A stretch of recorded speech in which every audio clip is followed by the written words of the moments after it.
My, I'm going live. Live now.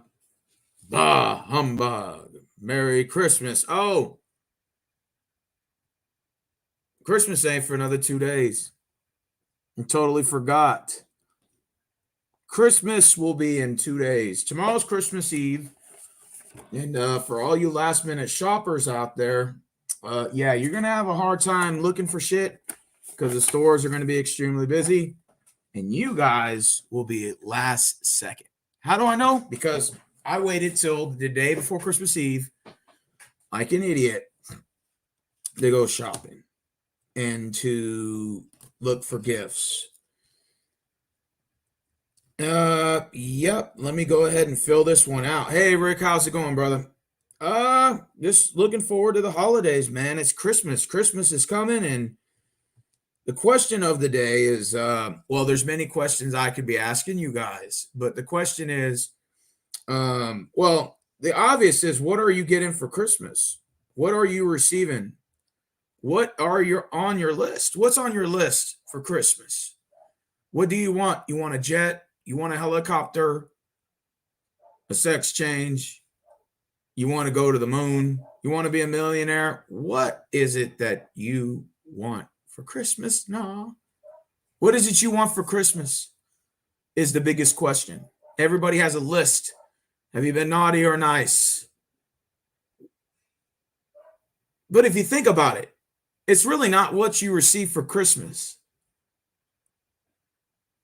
In fact, everybody wants something for Christmas. But the question is, what are you given for Christmas? That is the question. Because the way I see it, the way that I see people nowadays is no one wants to give for Christmas, but everybody wants to receive.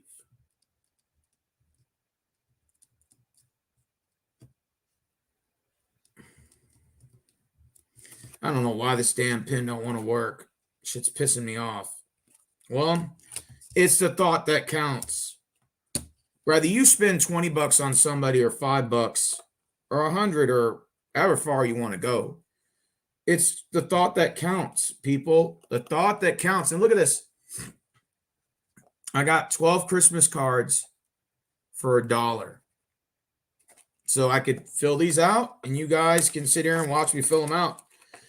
It's a lot easier. Walmart is, I mean, it's an arm and a leg. Just to buy one Christmas card at Walmart could run you $4 or $5 easily. $4 or $5. Yay, Rick, how's it going, man? See you on Facebook.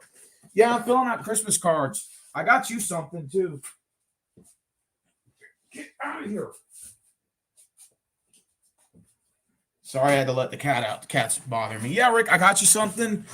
I'm gonna fill your Christmas card out, and then I, of course, have something to put in that Christmas card. So don't worry, bah humbug.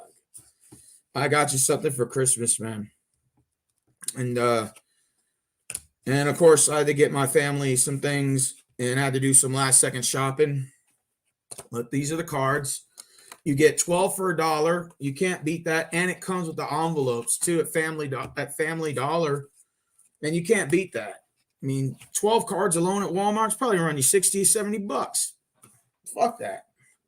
I bought 2 cards from Walmart earlier because I went and got some coworkers something. And, 2 of my coworkers, I got Marvin 30 bucks and a Christmas card, and I filled it out. Thank you for your hard work, for everything you do. Don't think it's never noticed, because I noticed it. I appreciate it.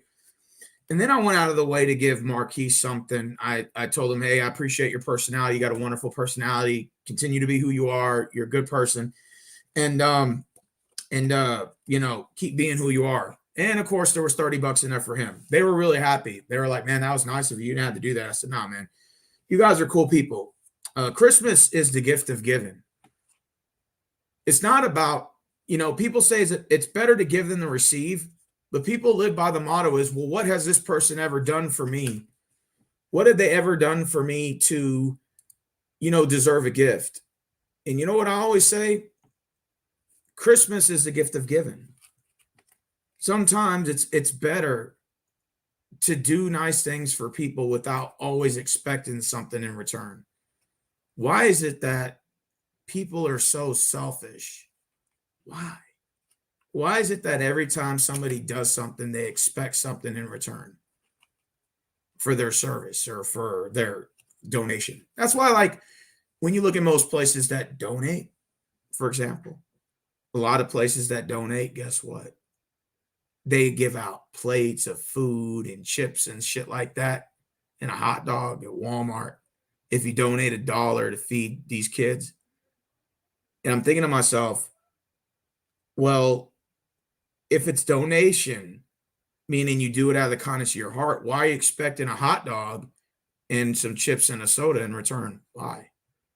You know why? Because of the simple fact that people expect something in return for doing something, even if it's small, like giving $1 to donate. I expect something in return for that dollar. People said, I agree. Rick said, I agree with that, Mr. Rose. I intend to give people gifts this year, and I don't expect to get anything in return. And Rick, that's the whole point. You're supposed to do nice things for people without expecting anything in return. I got both of my coworkers something, and I told them, don't get me anything. Why? Because I don't want this to be a charity. Pity me, feel sorry for me. He got me something, so I have to get him something. No. I think it's a gift is something genuine, something that you did out of the kindness of your heart. If you give a gift to somebody and then you turn around and say, well, what'd you do for me? What'd you get me? That shows to me that your gift was really ungenuine. Why? Because you're getting somebody a gift with the impression that you're supposed to receive something in return for that gift.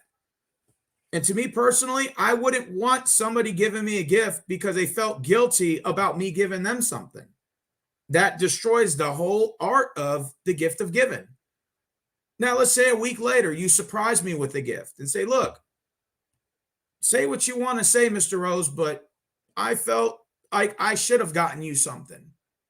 And that gift that you got me made me feel that way, feel some type of way. God damn it. And you know what I say? Okay, that's fine. But if I get you a gift and then you run in the store and go grab me a gift card, I don't think it was genuine. I think you did it out of a reaction because you felt guilty that I got you something and you felt the need to have to respond to get me something. And I don't want that. I don't want a gift. If it's not genuine, I don't want it. I don't want a reaction gift, a pity gift, a feel sorry for me gift. I want it to be genuine. That's what the gift of giving is genuine. So when I get you a gift, I don't expect anything in return. But a lot of people nowadays, they want these participation trophies. And if I do something for you, God damn it, you got to do something for me. Nah. And I just think that just destroys the whole art of it. And now let's say I get something for my mom, then she turns around and gets me something. There's genuine between a mother and a loving mother and son. And we're getting each other a gift. And that, my friend, is what makes it genuine. Right there. I get my best friend a gift, and then he turns around and gets me a gift. There's genuine there. But I don't want to just get somebody something, and then they turn around and say, you know what? I'm going to get you a gift because you got me one. No. Keep your gift. Keep your money. Get it for somebody else. How about this? You can be genuine and do it for somebody else. How about that? I pass my kindness to you, and then you pass your kindness down to someone else.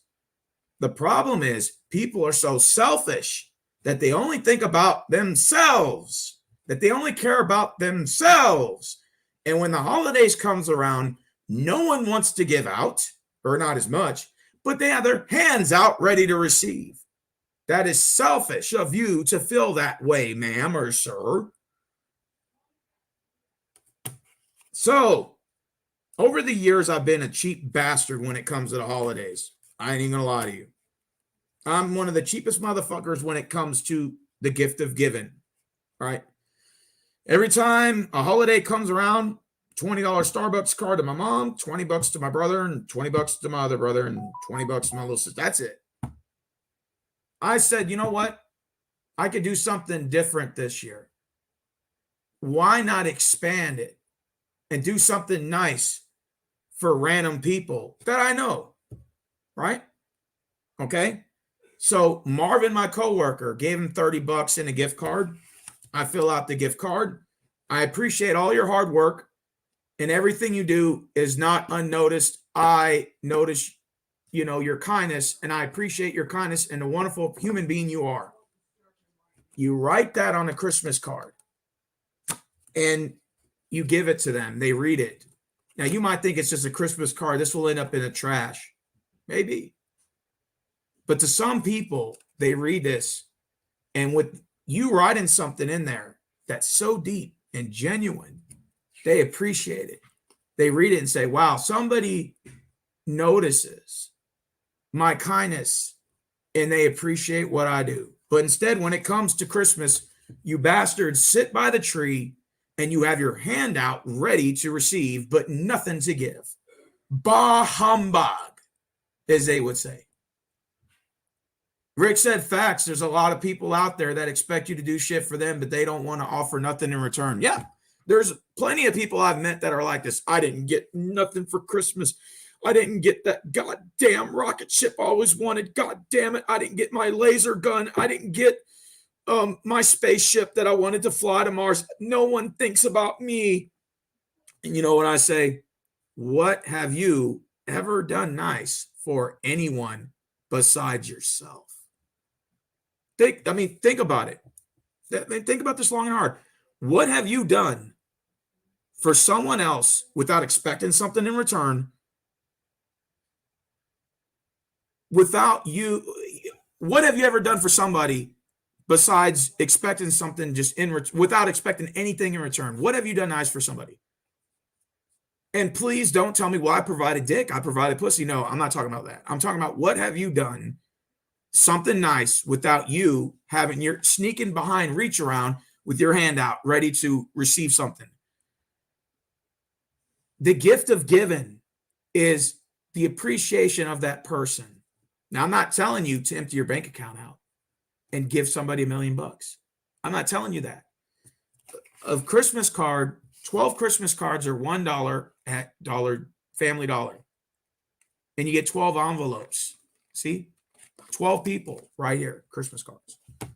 And you don't have to spend all out. I mean, it's your choice what you want to do. You could just fill a Christmas card out and just give it to somebody. But me personally, if there ain't no money coming out of that Christmas card, it probably can go in the trash. Look, that's the selfishness of me. So I know people are going to throw my Christmas card away if there ain't no money in it. So there has to be a little bit of a niceness, not the naughtiness, but the niceness in that card. So what I did was differently this year was I expanded and opened a horizon of more people to give to. Marvin, Marquise, my coworkers. I'm going to give my barber $20 and fill out a Christmas card, put his name in it. I'm going to get my brothers, my immediate family stuff. And then, of course, there's going to be random YouTubers, probably limit myself to about 5. And they're going to also get Cash App or a Western Union, whatever. The 5 people that I select will be the 5 that I select randomly. People I know personally on YouTube.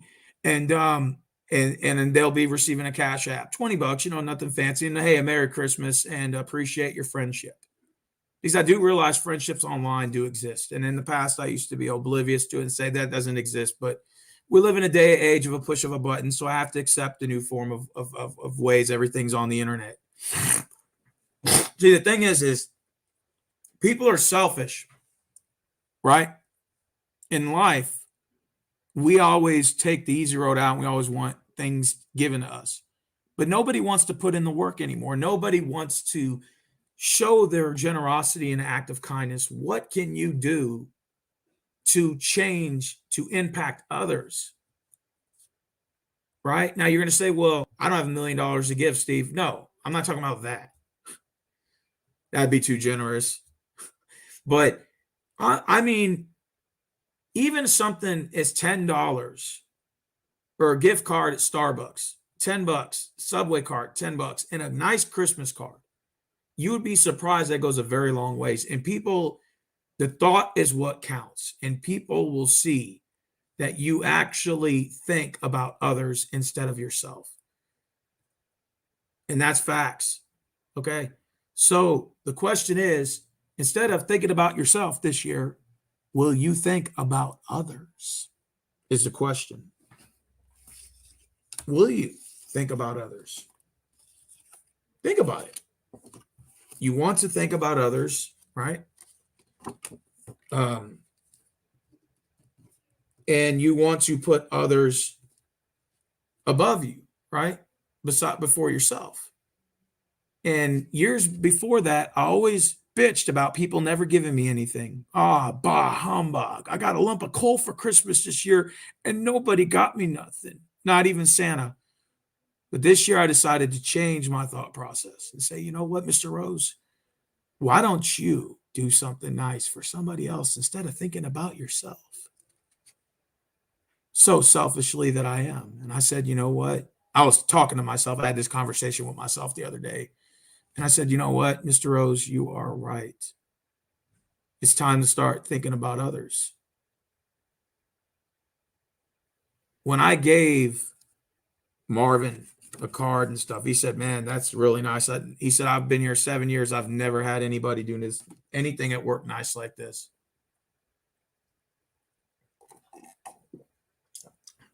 He said, I really appreciate this. He said, I feel awful for not getting you anything. I said, don't worry about it.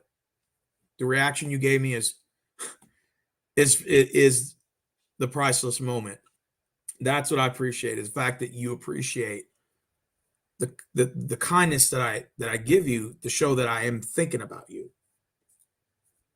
That's the point, is to put your own interests aside and do something nice for others. Because we live in a society of people who only think about themselves. Oh, yeah. We got a bunch of selfish, entitled, spoiled brats walking around with this entitlement. And they have their hands out like this. And then when it says, well, what have you done for everything? Well, I don't plan on giving anybody shit, but you can donate to my Patreon. Nah.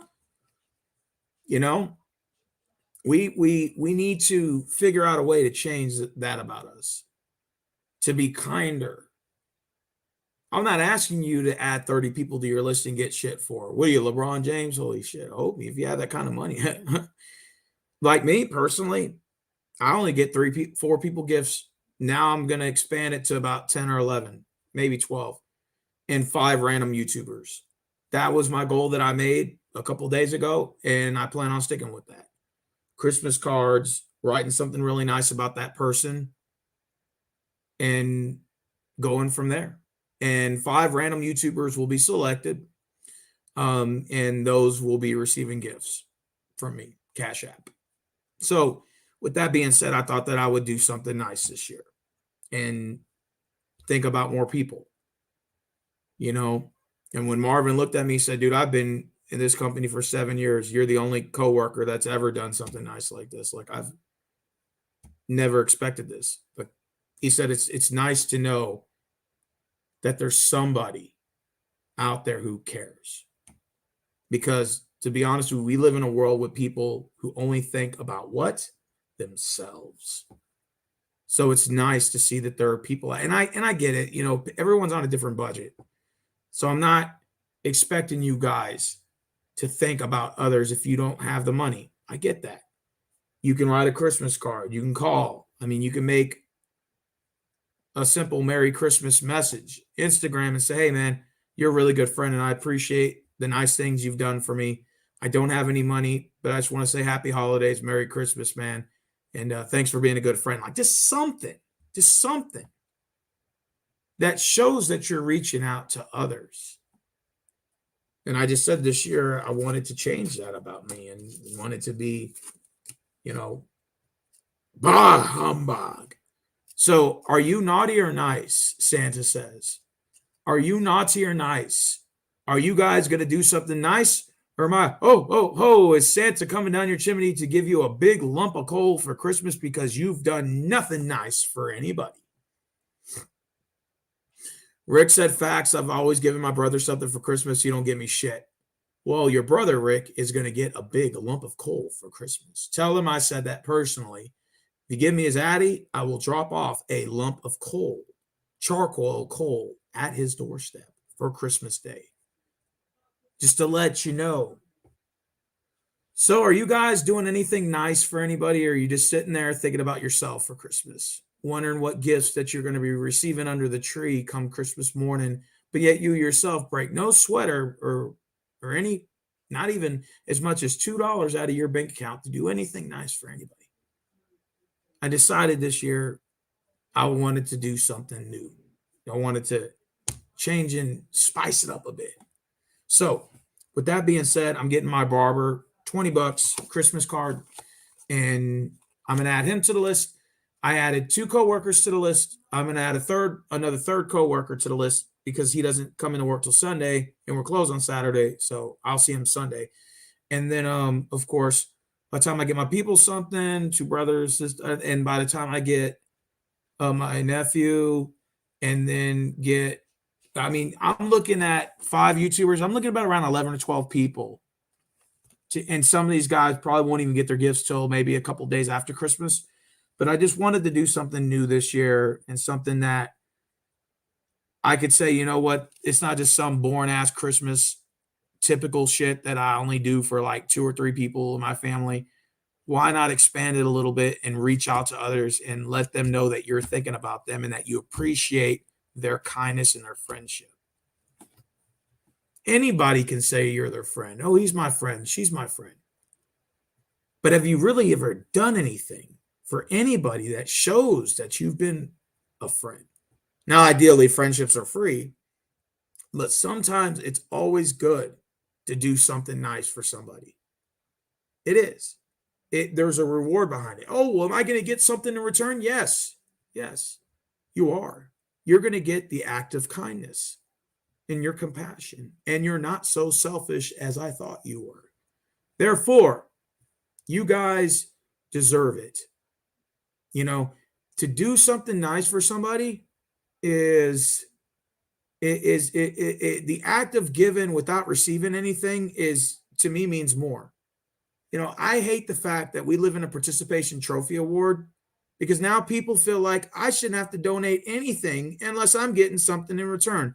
So to stop people from crying, because that's how selfish and self-centered we have become, now they have to give you a hot dog and a bag of chips that cost 25 cents and a nice little can of soda to make you feel like this is your reward for you giving $1 to feed 3 starving children overseas.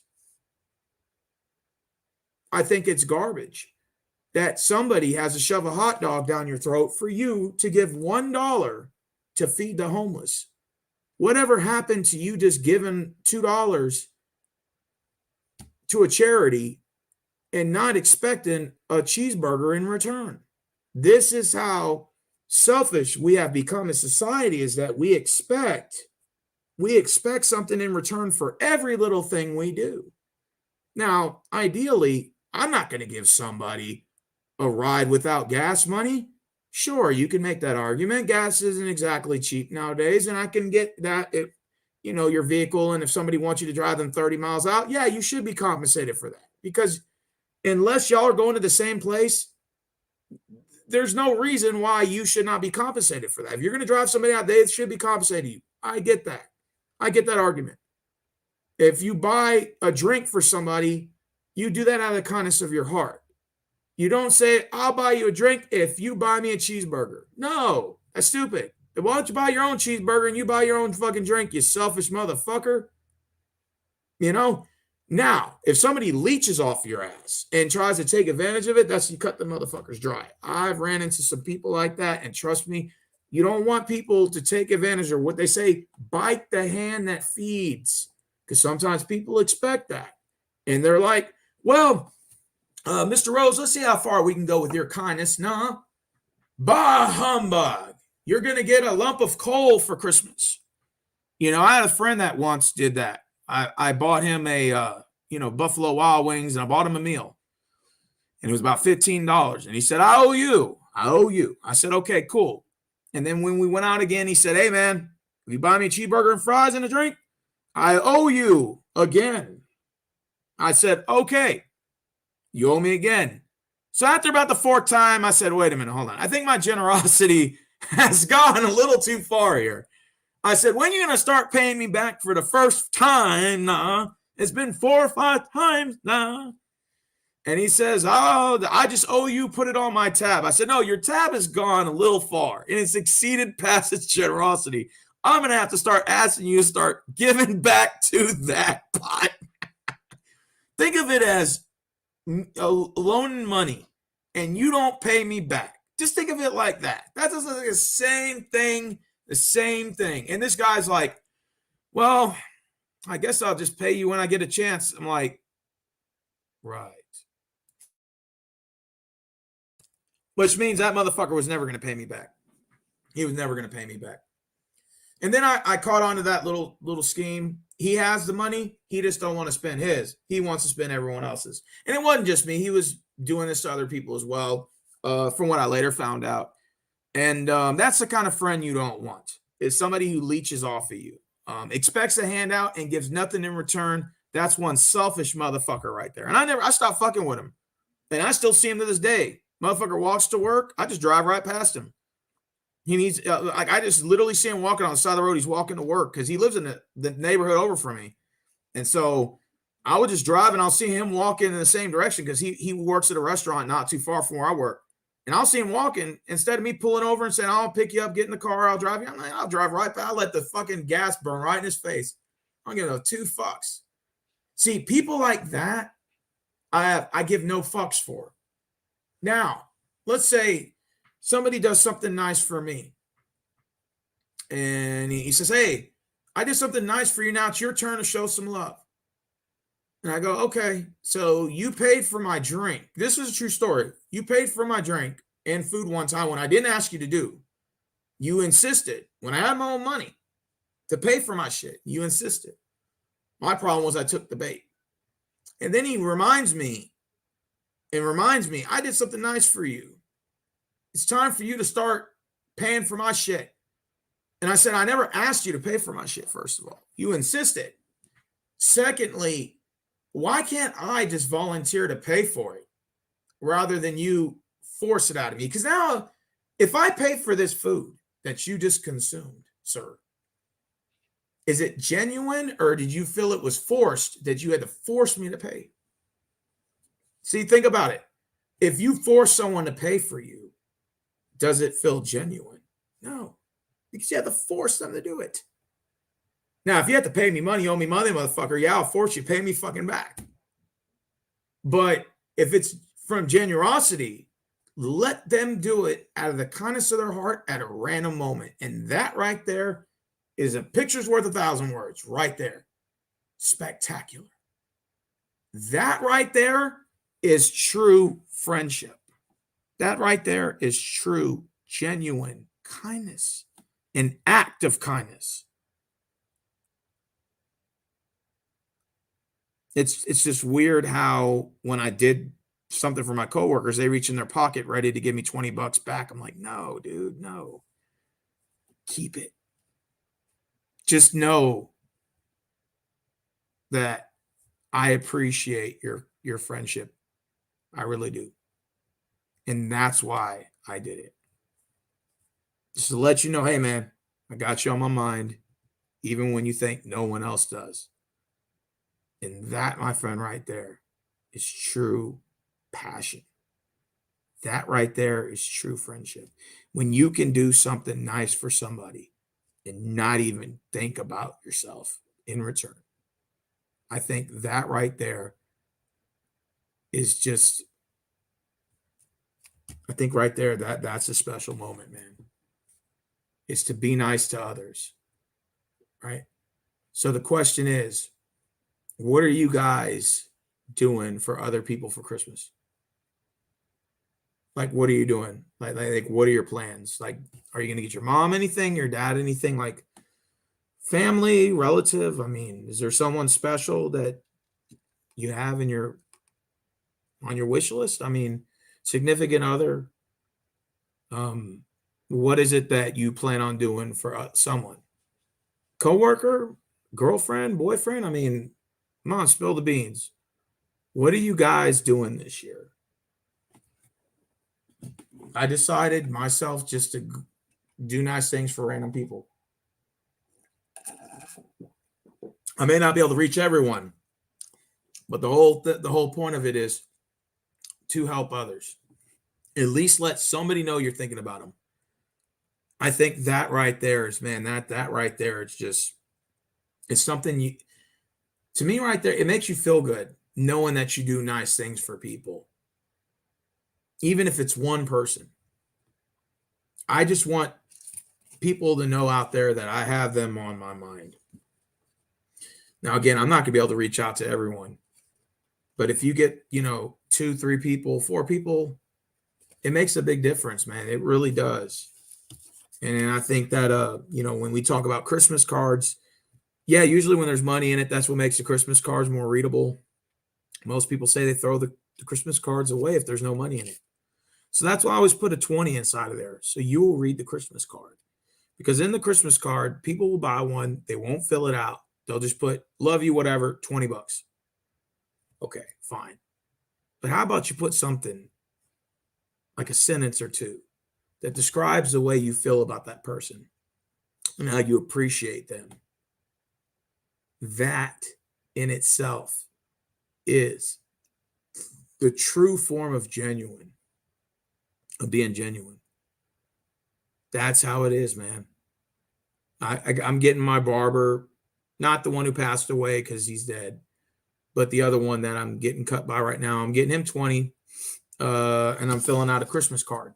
Now, a lot of you say, well, why don't you just give him the $20 instead of a Christmas card with the $20? Because the Christmas card symbolizes that you went out of your way to think about somebody, that you were able to get them a card, put it in an envelope, that it shows that you took initiative to actually go the extra mile instead of just walking up to somebody, here's $20 and get the fuck out of my face. Merry Christmas. Bah humbug. I mean, if I walk up to you and hand you just $20 out of nowhere and say Merry Christmas, get the fuck out of here. You're going to be like, what? Get the fuck out of here. That's it. It feels like you're just like, here's a 20, get out of my face. That's not genuine. But you put it in a card, you write a little sweet message, say thank you for being my friend, lover, whatever that person is to you, and you put the money in there. That's when the $20 means something. Hell, anybody could walk up and just hand you $20. That doesn't mean it's genuine. But when you fill out a card in the holidays and somebody reads the card and you write something really nice in there, right?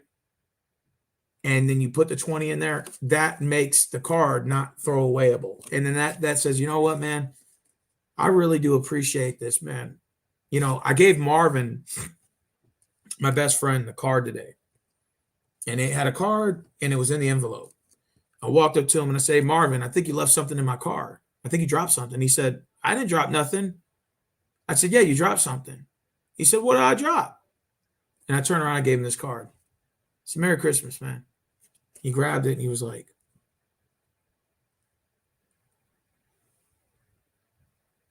I said, I know, no, you can thank me later. He says, I really appreciate this. He said, I've worked here 7 years and no one's, and his eyes were all bugged out like this. And no one's ever done anything like that for me, ever. In the 7 years I've worked here, no one has ever done anything like this. I think he wanted to cry. And that wasn't my goal, is to make a grown man cry. It was not my goal at all. Believe me, it wasn't. But at the same time, it's the thought, right? It's the thought that counts, that you took the extra initiative to fill out the card, put something really nice in there. put it in the envelope, put the 20 in there. It makes it look like you went out of your way to be more creative and you wanted to make an impression, and you showed that you cared enough to make that impression. So these people that you're doing this nice thing for, they appreciate it. Instead of you walking up and handing them a $20 and saying, now get the fuck out of here, Merry Christmas, bah humbug. Big difference. I mean, yeah, sure, I appreciate the $20. Merry Christmas to you. But it's not genuine. When you get a card and you fill out the card, yeah, they may throw the card away. Some of them may throw it away, but guess what? They're going to remember that. They're going to say, man, I really appreciate this. To somebody, they've never had that before. They've never gotten a card. They've never had it filled out. So for you to do that and put the money in there, dude, that's like a winner chicken dinner. Now, I mean, if somebody gives you 20, Rick, yeah, you'll appreciate it, but you look at it as a gift. You don't view it in the same light because you don't consider the fact it's a holiday. You do something nice for somebody. You get the card. You fill the card out. That takes time out of your day, even if it's just 5 minutes. But it takes time out of your days. And when they say, okay, this guy went out of the way to go into a store, buy a store, probably wait in the line, fill out the card, put in the envelope, seal the envelope, fill out the card, put the money in there, seal the envelope. It felt more like a gift, like an actual Christmas gift, not just you giving somebody 20 just right there. Now, yeah, if let's say, they live in another state and you don't have a mailing address, so you just say, give me your Cash App. Then, yeah, I get that. And you can say, hey, I'll give you, if you give me your email, I'll give you an electronic card or something. And then it may be too forced. So they may not want it. But at the same time, if you maybe say, do you have an email address? Because I want to confirm that, I'm giving you, oh, okay. And then you send them an electronic card and then you Cash App. Okay, cool. Maybe you can do that. But when you have people around you, man, this card is more than just a card. It actually means something when you go out of your way to fill it out and put money in it. Now, if you fill it out, you don't put money in it, there's a risk it may just be thrown away, not read, because there are some people like that. So you got to put a little bit of money in it just so that way it makes it more readable. Because they're like, I knew a guy, my teacher, he was my football coach. He was a assistant coordinator. He was assistant coach, special teams coach. He was special teams coach. And he said, I would get the trash can, put the trash can right here. I would open the card like this and wiggle it. And if no money came out, boom, that motherfucker goes right in the trash. Right? And I said, well, what if a 20 falls out? He's like, well, I take it out of the trash and I read the card. So if there's no money in that card, he said it goes right in the trash. You see what I'm saying? That's why you want to put a little bit of something in it. Now, if you don't have the money, you can fill it out. And if they understand your situation, they may let you make it. But if you put a little money in it, it makes the card a little bit more readable. Yeah, homeless in America, I agree. Stephen spit, in fact, it's true. But if you put even $10 is readable. But 20 is spices it up. A $20 bill is what makes it. Okay, let's see what this motherfucker has to say real quick. I got this 20. But if you open it, there's no 20. It's like, wait a minute. Hold on. Man, fuck out of here with that shit. Motherfucker, already know we're friends. Fuck out of here. But when you put the money in it, that's what spices, because they're saying, okay, this dude bought the card, filled it out, and then he put his own money in it. I got to give him some points for that. And that's when this card means more. That's when the message is clear. I'm taking $20 out of my own pocket to give to you. I don't have to do shit for you, but I'm doing this because I appreciate you as a person. See? That's how it works. That's how it works. It's the gift of giving, the kindness, and not expect something in return. I don't care if that person has money to give me back or not. I don't care if he's flat broke and doesn't have the money to give me. All I care about is the fact that I made impact on somebody else, positive. And that when Christmas time came around and you're working with your coworkers, right? And Everybody hates each other's guts when you come to work. Nobody wants to talk to each other, right? Because everybody hates each other's guts. And it's like, when you go out of your way to do something, it really impacts. I think Marvin went to go cry in the bathroom. He said, I've been with this company 7 years. You're the only person that's ever done this. Ever. He said, I don't even think about the $20 you gave me in here. I'm thinking more about the card. And I just said, wow. Like, he had, his eyes were like this big, and he was like, wow, dude, I've never had a random person just do shit like this, bro.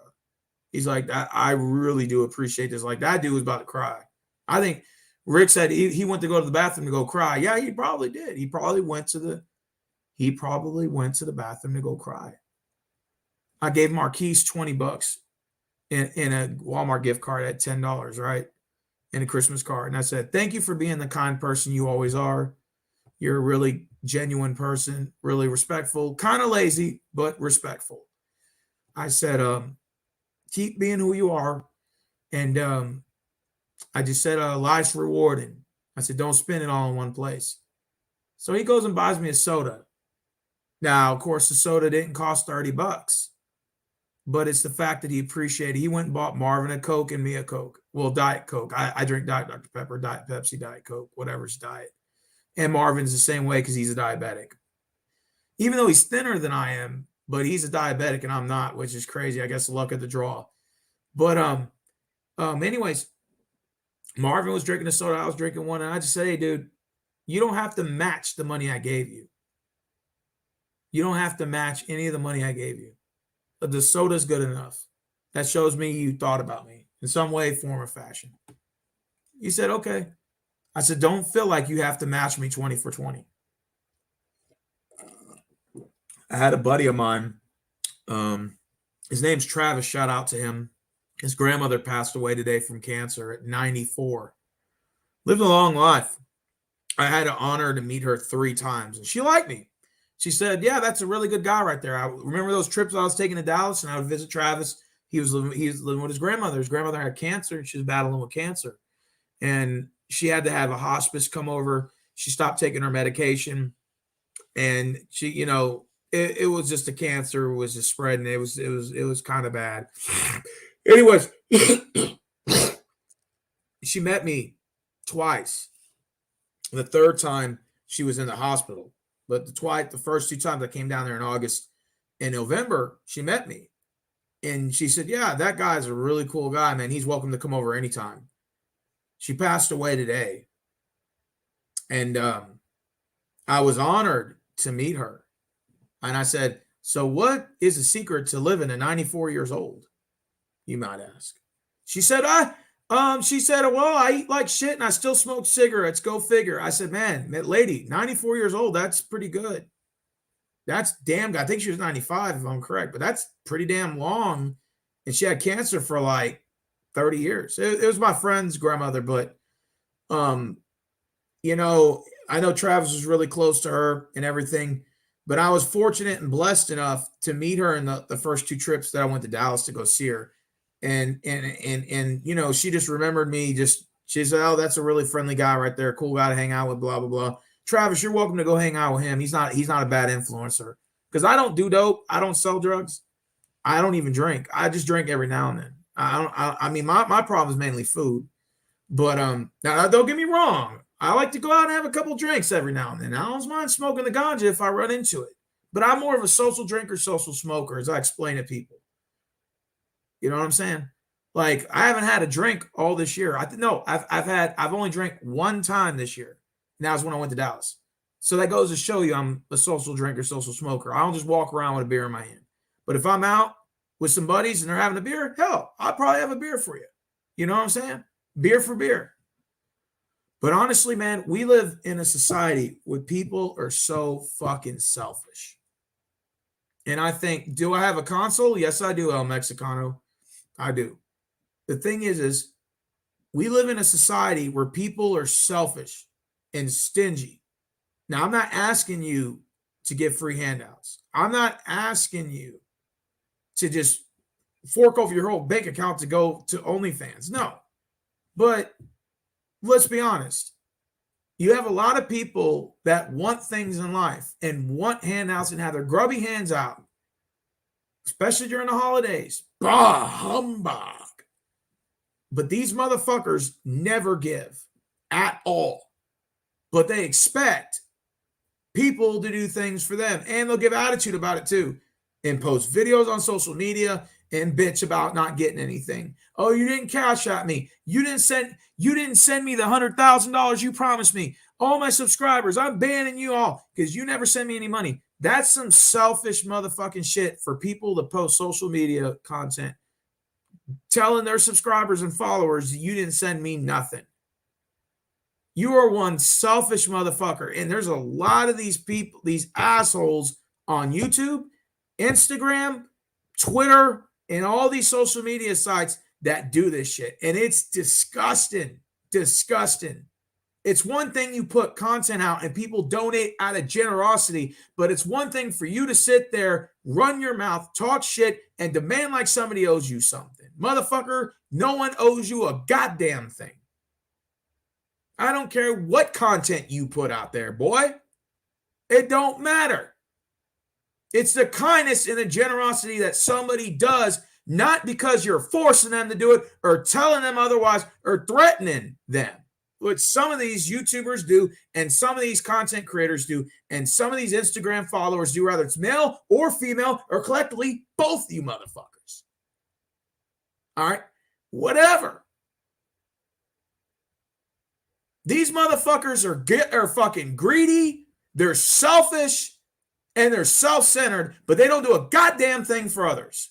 And that's what angers me about social media, and that's what angers me about YouTube. Most in general, most important. These motherfuckers are so fucking selfish and self-centered.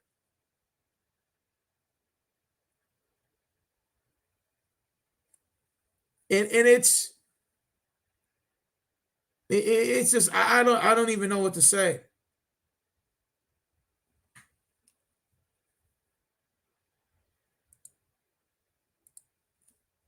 I don't. In the holidays, I think, is a good way to express that you're not a selfish, self-centered piece of shit, that you do something nice for others. I'm not asking you to give 100 grand out. I'm not even asking you to give any money out, but you can do creative stuff other than that too. Get in touch with somebody you haven't talked to in a long time. Start messaging people randomly, telling them Merry Christmas and a Happy New Year, and just wanted to let you know you're on my mind. Just something. Do something besides thinking about yourself.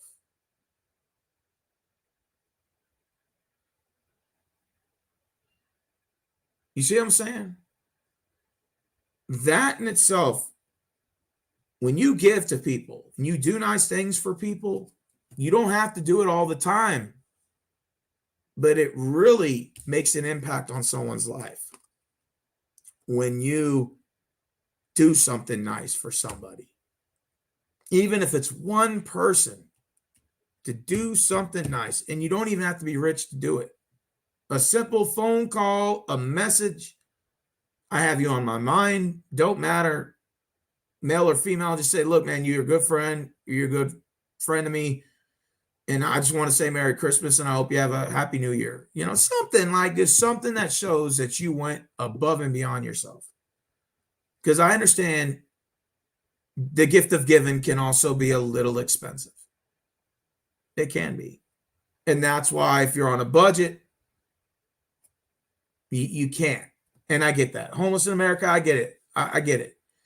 But, you know, messaging people saying Merry Christmas and stuff, that helps. You know? But the problem is you got a lot of people on here, especially on YouTube, they don't want to do a goddamn thing for nobody. But they expect you to bend over for them. They expect you to do shit for them. And I think that is the problem we have in society, is that people stop caring for one another. It's true. People stop caring for one another. People stop showing compassion for one another. And personally, I think that that's Um, the biggest problem we have is that people stop loving one another. People are so self-absorbed and self-centered and selfish that they stop caring about others. And that in itself is disgusting, man. You understand? Now, I might come off as a prick sometimes, and sometimes I come off as a know-it-all. I don't know everything. I don't always have the answers to everything. I don't. I'd be lying if I told you I did. Sometimes I'm not always the nicest person. Sometimes I get in my feelings and I make long rants on YouTube and later regret it. You know? But the point is when it comes to the holidays, you should think about others. At least.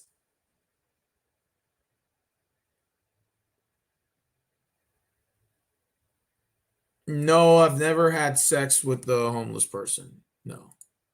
Not that I'm that's inappropriate, dude. You're gone.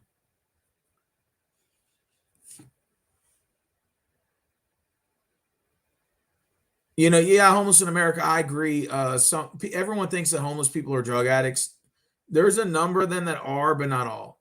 You know, you have people that suffer from post-traumatic stress. You have some people that are veterans that have, suffer from PSD or that are disabled and lost their home. You have some people that lost everything.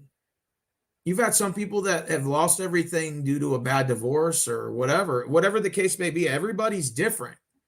But yeah, the stereotype is you're homeless because you're a drug addict. And I would say that I do think, and this is not to hurt your feelings, homeless. I'm not saying it's you, but I do want to say that I think a majority of homeless people are suffering from some sort of addiction, and it's usually narcotics. And it's just it's unfortunate that it's that way. I do think that narcotics does play a role, but it's not the end all be all for everyone. But what they say is they say, oh, well, 60% of the homeless suffer from drug addiction. So they'll try to wrap the other 40% in that umbrella. And I think that that's the wrong way to do it. You got to remember the high cost of living, the high taxation also causes people to be homeless, and the fact that you have a government that doesn't care and you have people that don't care. And I think that that's a problem. Again, we can stem from the fact that people have stopped caring for one another, and it's just it is what it is. People are so selfish and absorbed that they don't want to help others out. And I think we live in a society where there's people that need help, that don't have a voice to speak for themselves, and they need people to speak for them. Then you have some people who are just careless and were in that position because they had some really bad spending habits, or they either may have lost their job or something. There's always a different reason. And then of course, people who are on drugs, that's a really bad addiction to come off of. So there's probably mental issues there, maybe some sort of mental illness. And with that mental illness, they're never going to be able to get right on track, because first of all, you'd have to treat their mental illness. How are you going to treat their mental illness? First, you can't solve the homeless problem if you can't even solve their mental illness to those who are suffering from mental illness. Veterans that are suffering from post-traumatic stress, that are mentally ill. So you can't even treat them with a job if they're just mentally off their rocker. So they're not just homeless by choice, but they're homeless because of their mental illness too. And that's also another contributing factor. There's all different ways that you can look at it. You can slice and dice it. The problem is that we have a government that doesn't care, right? And I think that that's an issue too. Rich said, I know you're dipping a little bit in. I'm not saying you're mentally ill. I'm not saying that homeless. And I don't mean to say that as a bad thing. There could be a number of reasons, but some people are mentally ill because of drug abuse. Some people are mentally ill for something they were born with that they can't control. Some people are mentally ill because of medications they're taking, prescriptions. There's all different ways to look at it. Some people were born that way. There's always different, and it's not to say that that's a bad thing, but I'm just simply pointing out that there's a number of reasons that aren't always bad, is what makes somebody that way. You're autistic. I'm sorry. It's a, I know some people. Marquise, he works with me. The guy that I got you the money, that I gave him the money today. Well, the Christmas card too. He's autistic, but he told me that he only suffers from a slight form of it. So you could tell he's kind of slow and his reaction time's kind of slow, but he understands like where he's at, right from wrong, that kind of stuff. So he's like a functional autistic. That's what he was telling me. He said, I'm an autistic person, but I only have like a slight form of it. I was like, oh, okay. I see what you're saying. Because he was telling me there's different forms of it. He said some people have it worse than others. So it's like you got people with Down syndrome, but some have a slight form of it. They're functional. They can get a job, whatever. And then, then you have some people who just have a Down syndrome. They don't even know their name. That's how bad it is. I knew someone who had Down syndrome, and she didn't even know she existed. That's how bad it was. She's not even like a functional person. Someone has a feeder changer and everything. And you can only feel bad when it's like, so you're blessed to where you can at least type. You can at least respond.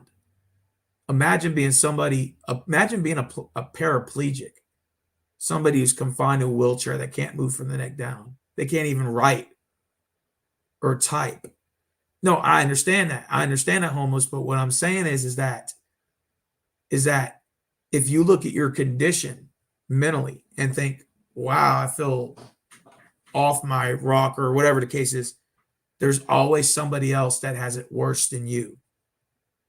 And I think that's what people are not understanding, is while they're talking shit and expecting handouts and expecting stuff, they don't realize there's people that have it a lot worse than they do.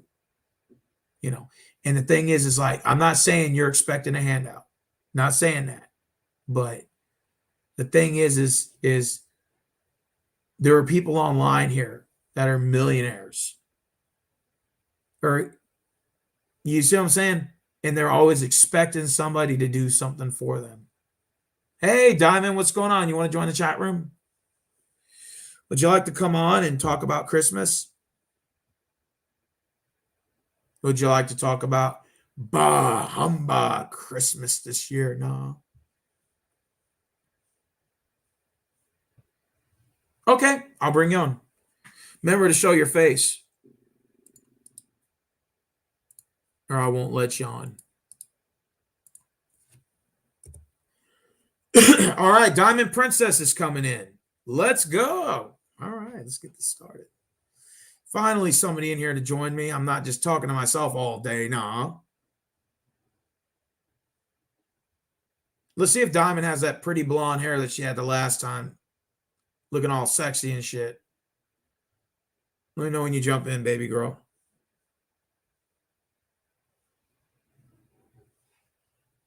Yeah, Rick, that is Diamond. Yep. Well, she got to show her face. You know the rules. You know the rules. As I goes now. Rick, I got you. Rick, I already cashed after you, bruh, earlier. Told you I deliver. I'm a man of my word.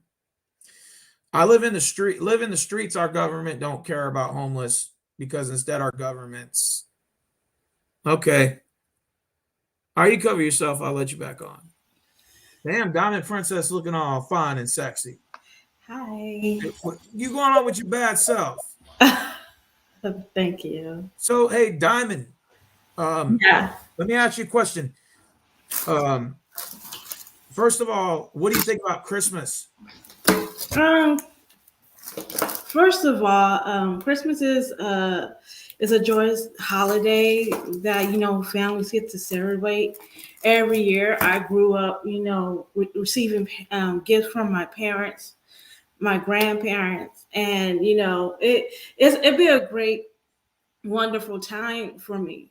But now that I am adult, I do it for my nieces because my nieces are still kids and they're they're new to the world, so just to have them be introduced to a holiday like that, I want to make sure that they get the gifts, and I don't want anything else in return, because it's comes from the goodness of my heart to my nieces, and those are my sister kids.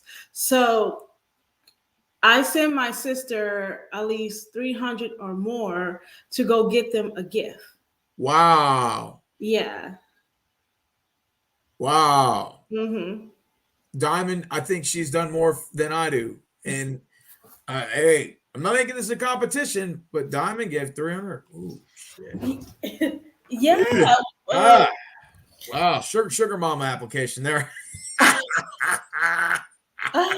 Oh my gosh. Okay, so Diamond, what gifts do you usually receive in the years prior?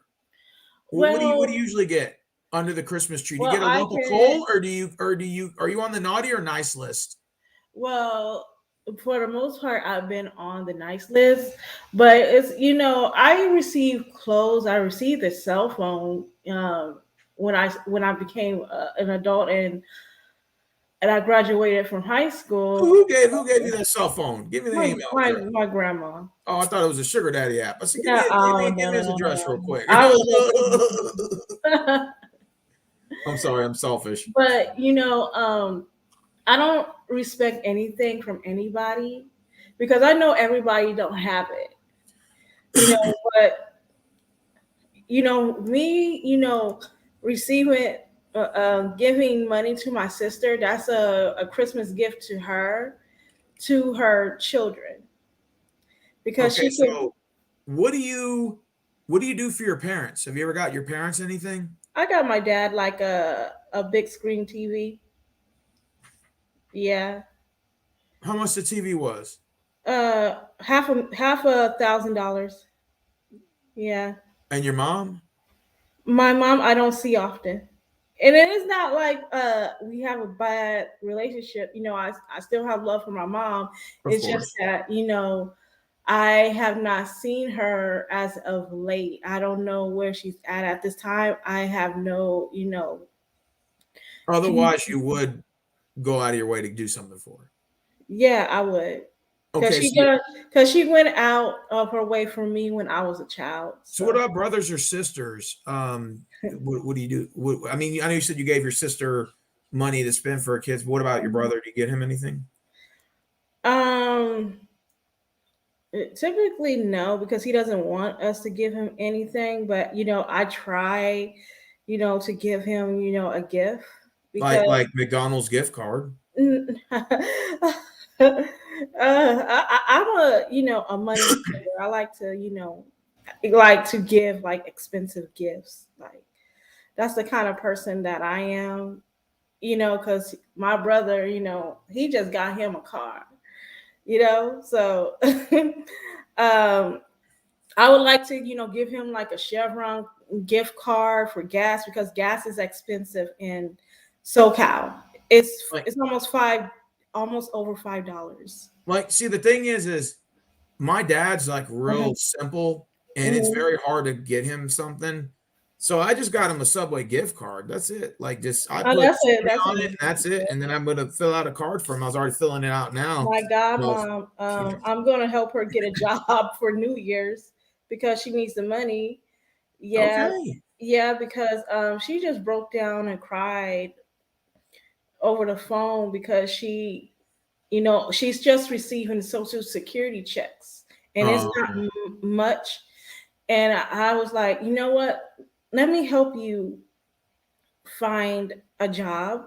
I will Nice. help you fill out a resume, and we're going to set you up for an interview for a job. Okay. Yeah.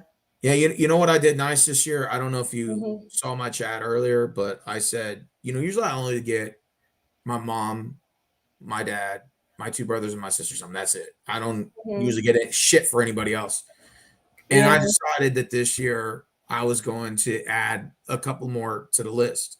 So I got two coworkers something, just $30 each in a Christmas card, and then Hmm. wrote something really nice to them. Like I just got one of these. You get 12 of these at a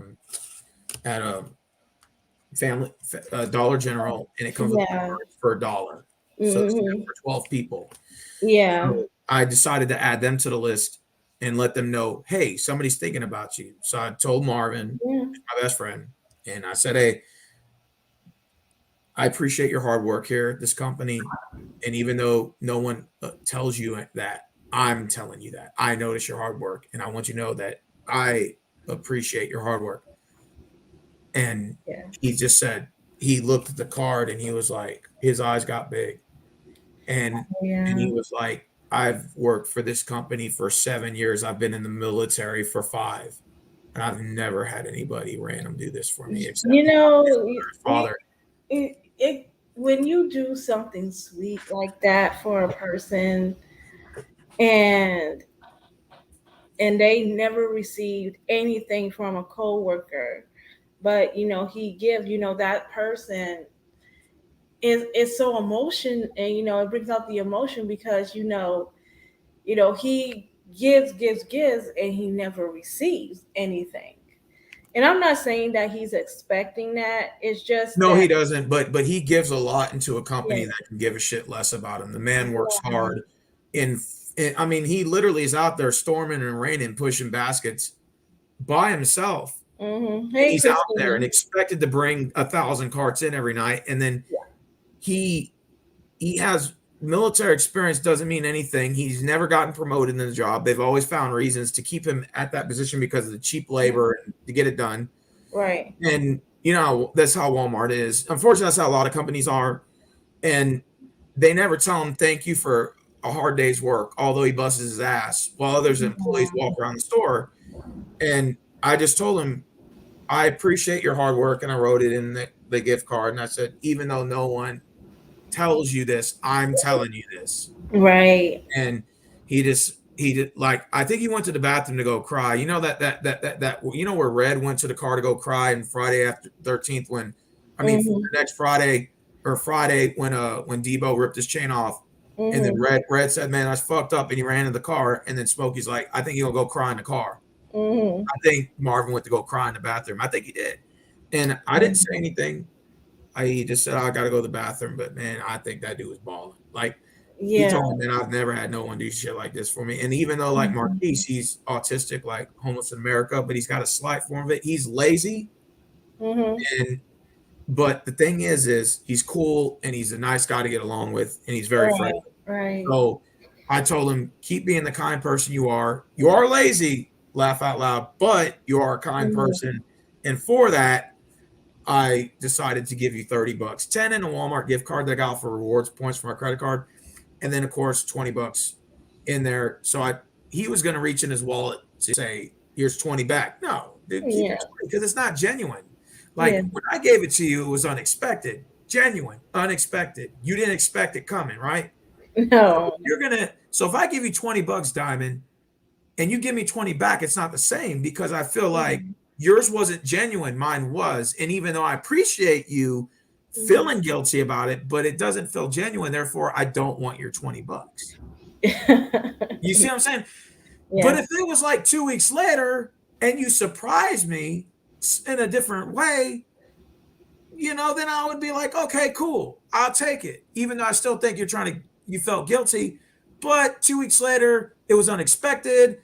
I didn't think about it, put it in the back of my mind, thinking it's just a regular day. And Diamond Princess just shows up and gives me a gift card. Then I'll be like, all right, cool. I would think it was more genuine now, I'm more you know? and to be honest with you, I like to give to people that are very, they have a kind heart, Yes, yes. very generous, they're loyal, and I like to do something for those folks because they go out of their way to do something for Look, me. I'm gonna do something for them look, because 12 cards and 12 envelopes, Mhm. $1 at Family Dollar. And that's it. Yeah, You family don't have to does. spend 80 bucks on gift on cards at Walmart. Mm-hmm. 80 fucking bucks. I like to. I like I'm bougie. Forgive me, but I like cards from like Hallmark. Those kind of cards. Hey, homeless in America, we gonna go on a stripper pole, man. We gonna make some money. No, but anyways, yeah, I was filling out cards online, was bored, didn't expect anybody to jump on here. There was nothing popping the first 10 minutes. Then, when I go on my rants, then that's when the viewership went up and everyone's like, Like, oh shit, he's ranting now. So let me watch and do my little knit in or drink a beer or whatever the hell because it is my you're doing. gift, I brought myself a gift. I got myself a brand new car. Yeah, I Yeah, got mine twice. It's a little shit fucking total mine, and then I had to wait 6 months and like, then got yeah, my new car now. So I'm grateful for what I have in life. yeah. And That's my gift to me. yeah. I don't expect shit from nobody. In fact, my Yeah. brother did give me 2 gift cards, $10 a piece. My mom, of course, she gave me this. She gave me this little setup right here. Mm-hmm. Appreciate mom, love you for watching. And it's like a little like let me move out the way. It's like a little like black like metal deal, and it goes underneath the frame of your bed, and it gives you that lift, that extra lift on Mm-hmm. your bed. So that's why you see my new bed's kind of has a higher lift. It's not aiming low to the ground like the other one was. And I just figure like that's good enough. And then I got a gift card to Whataburger from my other brother. And then I think my little sticker gonna be like $10. I'm like, it's cool. This is I'm not expecting it, even though that's nice of them to do. But I figured this year I wanted to do something different. And I'm gonna get my barber $20 and a gift card. And I want to ask you this, Diamond. Right. And this is a question that Rick says. Mm-hmm. What is your thought of the Christmas card theory? And do you think Christmas cards are overrated? Now, the Christmas card theory is I open the Christmas card like this Mm-hmm. and I put it by the trash can and you open it like this. And the idea is if there's no money that comes out, that Christmas card goes in the trash can. But if there's something in that Christmas card that's green, all right, then that card becomes readable. First of all, do you think Christmas cards are overrated? Is question number one for Rick. And number two, are Christmas cards worth reading if there is or is no money in it? I'll let you talk. Okay, Mhm. just to answer number one, no, because Christmas cards Okay, so are Christmas cards are not overrated, is what you're saying. no. Okay. Yeah, And because why you feel that way? to me, if a person can't get the gift that they want to give to that person and they just don't have the finances for it, if they are going to give the a person a Christmas card because it shows them appreciation to that person. Because I keep all like I still have all the Christmas cards that people gave me, and Okay. I had those cards for like over 20 years. Wow, you keep yours? Yeah, Wow, I need to start doing that. Most people just I throw have them a away. handful of them. Okay, So so you're one of those people that holds on to them. yeah, it Oh, doesn't humbug. matter. It doesn't matter if they have money in it or not. It comes from the heart, and See, that you're the person type took of their person that time. deserves Yeah, that deserves person. a Christmas Yeah, present and not a lump of coal. because that person sat down and took their time to write that card, and then not only that, they stopped out of their day. They put aside their day to go get you that card. Okay, so now let me ask you the trick question Yeah. before you answer question number two. Hmm. I think I just Okay, answered question number two. okay. Well, question number. Okay, well, card with money or no money still has value. Okay, now Yeah. here's the question. Okay, um, I give you a Christmas card Okay, you receive 3 different types. Tell me which one means the most. A Christmas card with nothing in it and not filled out. Number 2, a Christmas card that's filled out with $10. Or number 3, a $20 bill and a verbal Merry Christmas. Which one means the most to you? I would say the one without the Christmas card, because you put a lot of effort into writing that person, thanking them out of the kindness of your heart. Wait, Because so you're words, saying, wait, because the first one was a Christmas card with no writing, just whatever the message the card comes with. yeah, No money, no writing. It just yeah, whatever the writing's on the card that you bought. yeah, The second one is the Christmas card filled out with no money, with money. And the third one is just a straight $20 bill. Which one you say again? the first one, because that person, even though they didn't fill out, the meaning of the word is still meaningful, because that person is saying that they're showing out of appreciation for you, for that Christmas. And that's something special All right. to me as a person than just giving them money. I can get a $10 bill just for working like 8 hours a day. I can get a $20 bill just working 8 hours a day. I can get money. It's the thought that counts. See, I'm great. My selfish, devious mind is telling me option number 2B, with the card with you writing the extra initiative, with or without the 20 or the 10 or whatever. Most people say, well, you don't have to. Why fill out a card that's going to go in the trash can when you can just give them the $20? And I go, but if somebody hands you 20, it looks better in the card with it filled out, because that shows you took the extra initiative to make it look special. Right. That's the point. Even if it does go in the trash, even if they say, man, fuck the card, and they put the 20 in their pocket, there will be somebody that will appreciate that card. And guess what? Yeah. So when that 20 comes out, you're going to be, and you're going to read the card word by word, because there's an incentive to read the card. So that's why it's rewarding to at least put something in it. Yeah, it makes it a little bit more readable. When you see that green, you get and you read the card, and you're like, wow. Yeah, it's just a thought that counts. Oh yes, money.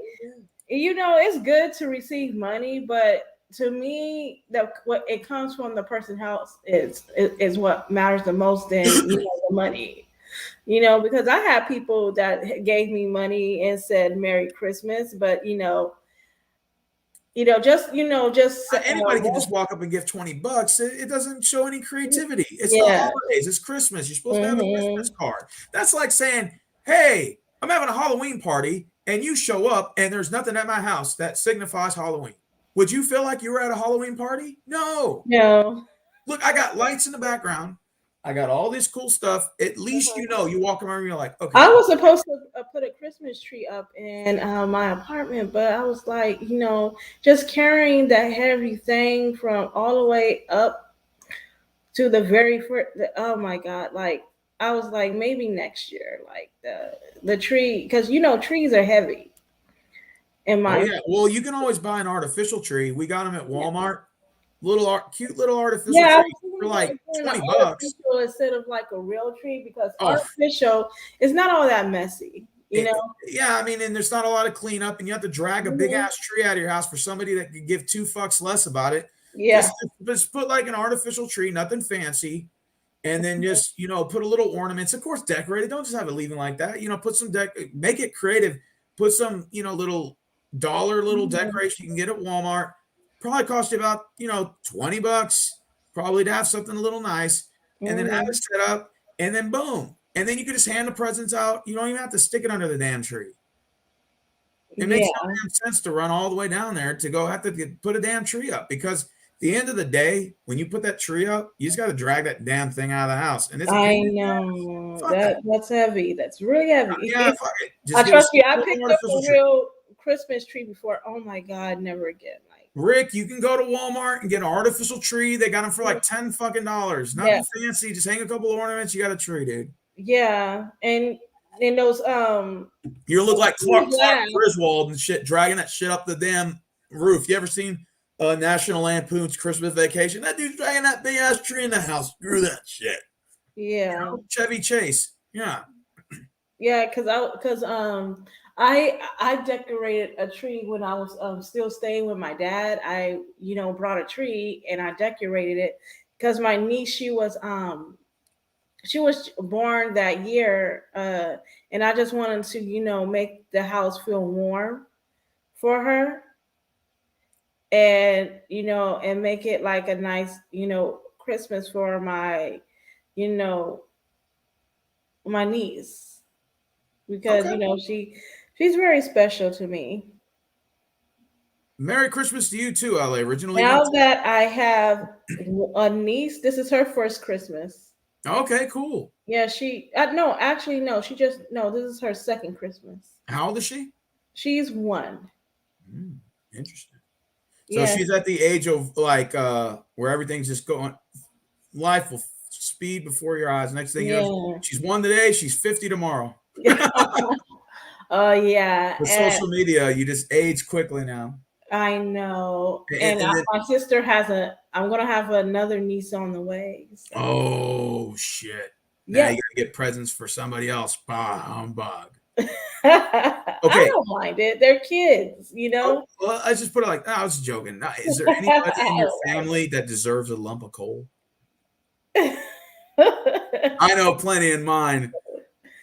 Santa's carrying lumps of coal to drop off in their doorstep this I year. don't know nobody in my family that deserves a lump of coal. Okay, do you know My anybody, sisters. friends or You family? know what?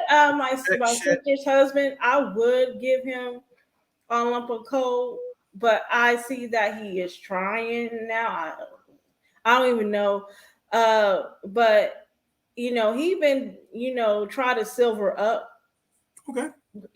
From driving drunk and all that stuff. Okay. Yeah. Well, at least he's trying, and I think it's a thought that counts. But Yeah, if he's still up to no good, he gets a lump of coal for Christmas. yeah. Yeah, bah humbug is what they say. But around this time, people are fighting and people are self-centered and selfish, and they express it all over social media. I think this is the time. Hold on, I'm gonna block this person. Hold on, because I don't know where these dudes coming up doing like these. Let me see. Did somebody block him? Who? There's this guy. He has like he be on these spamming. Oh, you're talking about that something.com? Yeah. Oh, that's a those are bots. Those aren't real people. That's scams. And you click on it and it's not a real person. Okay. Yeah. It's actual bot, and it's like scam companies and shit. It's like now they come in the live streams. They leave you first. They left you comments on your videos. Now they come in your live streams. It's not a real person. So that's like the second time I just banned like another one of those accounts. It's a spam account. It's not even real. YouTube should really do something about that. Yeah, I know. There's always ways around it, and I think that's what sucks. It's like being on the do not call list, but you're always getting calls from these scam numbers, and you're like, but I'm on the do not call list. It's because they have apps and all these app blockers to hide. Hell, they can even call you now with your actual area code. Yeah. Now, and you think it's somebody in your area, and it's a scam number. Yeah, I don't pick up to any number I don't recognize. I don't give a fuck unless if it's saved in my phone, or if I'm avoiding that person. I don't pick up to any number I don't know. Right. I don't care if it could say 281 because that's my area code, or 713-832-346. Those are all area codes. I don't give a damn. I'll pick up to those numbers. I don't know who the hell it is. Motherfucker, don't call me. And unless you leave me a voicemail and say, hey, this is so-and-so, I got a new number, you ain't gonna go get called back.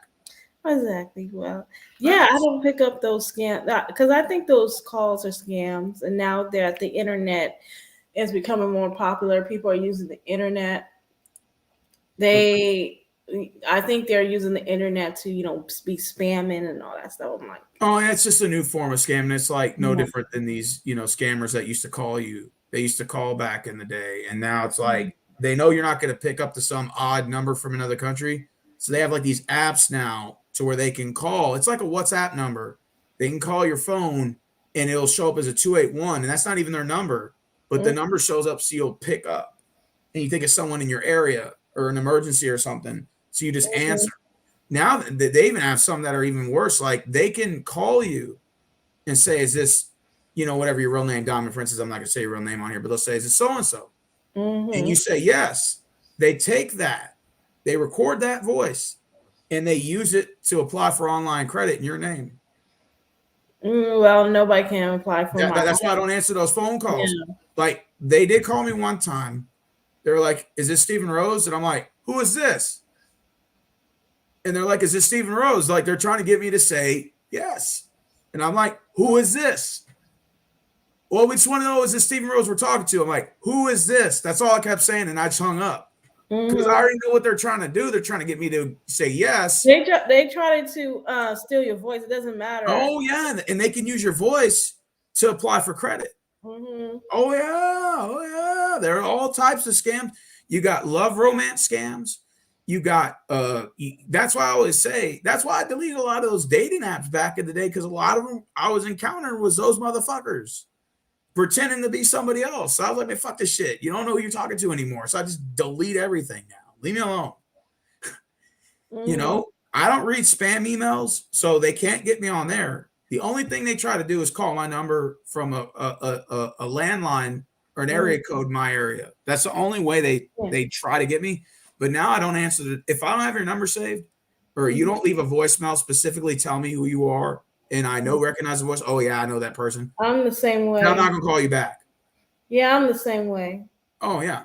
Yeah, I get those calls all the time. I wish these phone companies would block calls like that. And they got these apps. These people aren't even from another country. Like a needle in a haystack trying to catch them. Yeah. That's why the do not call list doesn't work anymore. They don't even offer it no more on these new phones anymore, because it's like what it is they'll call your phone. They'll say scam likely. And I was like, okay, not answering that one. Yeah. You can report their number. And what happens is when you report the number and the number tries to call other phone numbers, it'll show up as scam likely. I had somebody call my phone, and this happened last year. They said oh, your we had suspend your social security number because of this and this and that. And I was like, you can't suspend nobody's social security number. Oh yeah, it's an IRS scam bullshit. We'll send a sheriff to your house to come arrest you. Yeah, bullshit. Yeah. Yeah, I was like, no. Yeah, they told me you've been cheating taxes for years. We're gonna send the cops to your house. I'm like, go ahead, send them to my fucking house. Yeah. I'm like, you ain't with the fucking IRS. They want you to. They try to scare. They do that with the elderly, because the elderly. Oh yeah, they fall for that shit. Yeah. Yeah, they call them and say, please, you didn't do anything. You got to be wrong. A real big piece of shit to do. I mean, I don't even know how you sleep at night scamming some old folks like that. Even if you pulled it off, how do you sleep? How do you sleep with yourself at night knowing you did something like that? Let me tell you something. You got to be a rotten piece of shit as a human being. A disgusting human being. Alone, and these people and my dad, and these people approved my dad for a loan. And what happened was, when they was trying to, give send the check to his bank account, because they do have his bank information. Oh wow! The check bounced. And of course, not only that, it was a fraudulent check. Well, that's why it bounced. Yeah. So what happened was the bank, forcefully closed on my dad's account, and I told my dad, there's a lot of scamming. They're scamming old people, especially old people. Because they're more gullible and they're not aware of today's technology and stuff. So I told that you have to be careful who you are talking to, because these people are not genuine. Now, I'll tell you the word. I remember my grandmother fell for this all the time. Okay, when I was a kid. All right, this was like the early 2000s. But anyway, I can remember my grandmother would answer the phone, and I could hear her on the phone, right? And she would be like, I want a TV. Where do I go to pick it up? Oh, I got to go here. Okay, I'll go pick it up. Okay, thank you. And she's like, we just want a free TV. I'm like, Grandma, that's a scam. She's like, Yeah. no, it's not. No, it's not. We just want a TV. I'm like, Grandma, that's a scam. But she would fall Yeah. for that shit all the time. So check this out. So one day she knee jerks me into going with her, right? So we Mhm. go down to Galveston, which is 60 miles. Okay. That's long. She takes me and says, hey, we're going to get our TV and stuff like that. We don't have to go down and pick one up. I said, okay.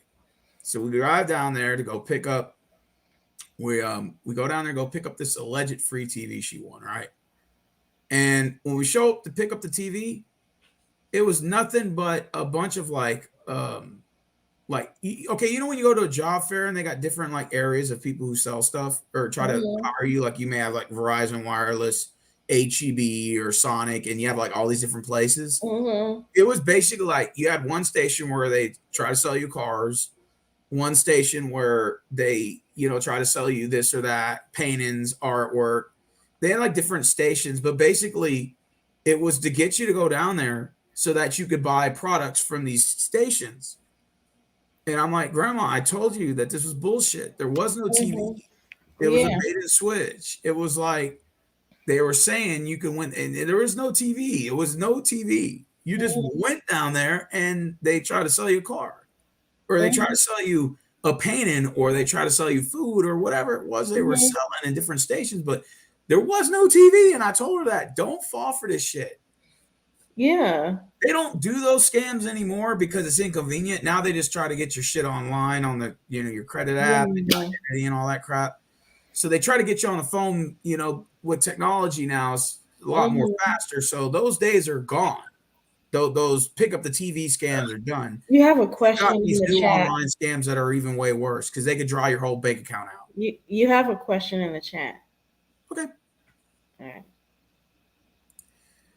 I need to know who's more for everybody, the dicks or the pussies, equally both. Everyone's for everyone now. Yeah. No one has morals or both. standards. Yeah. Well, okay, I don't want to say that not everyone's like that, but you got people who spread the love to everybody, if that makes sense. That should not be spreading love to those people. Let's just put it like this: it's a combination of both. Yeah. But men are more thirstier than the girls. So if that makes sense, dudes are more thirsty. If that's what you, if that makes sense. Wait a minute. What? This dude. It says, Diamond, what color is your cola? Okay, you're out of here. Yeah. Yeah, I blocked that motherfucker. He's gone. Probably the same guy with sock accounts. I mean, I understand the art of trolling. That's just the name of the game on the internet. That's the nature of the beast. You must be really bored, or you must have a lot of time on your hands to create 50,000 sock accounts. I mean, like you literally got to have no job. Oh God. Like some of these guys, and that's what's the sad thing I see a lot about millennials and Gen Z guys, is they actually think they're winning in life. They actually believe that they're winning in life by trolling on the internet. And I tell you, no, you're not, dude. You're not winning in life.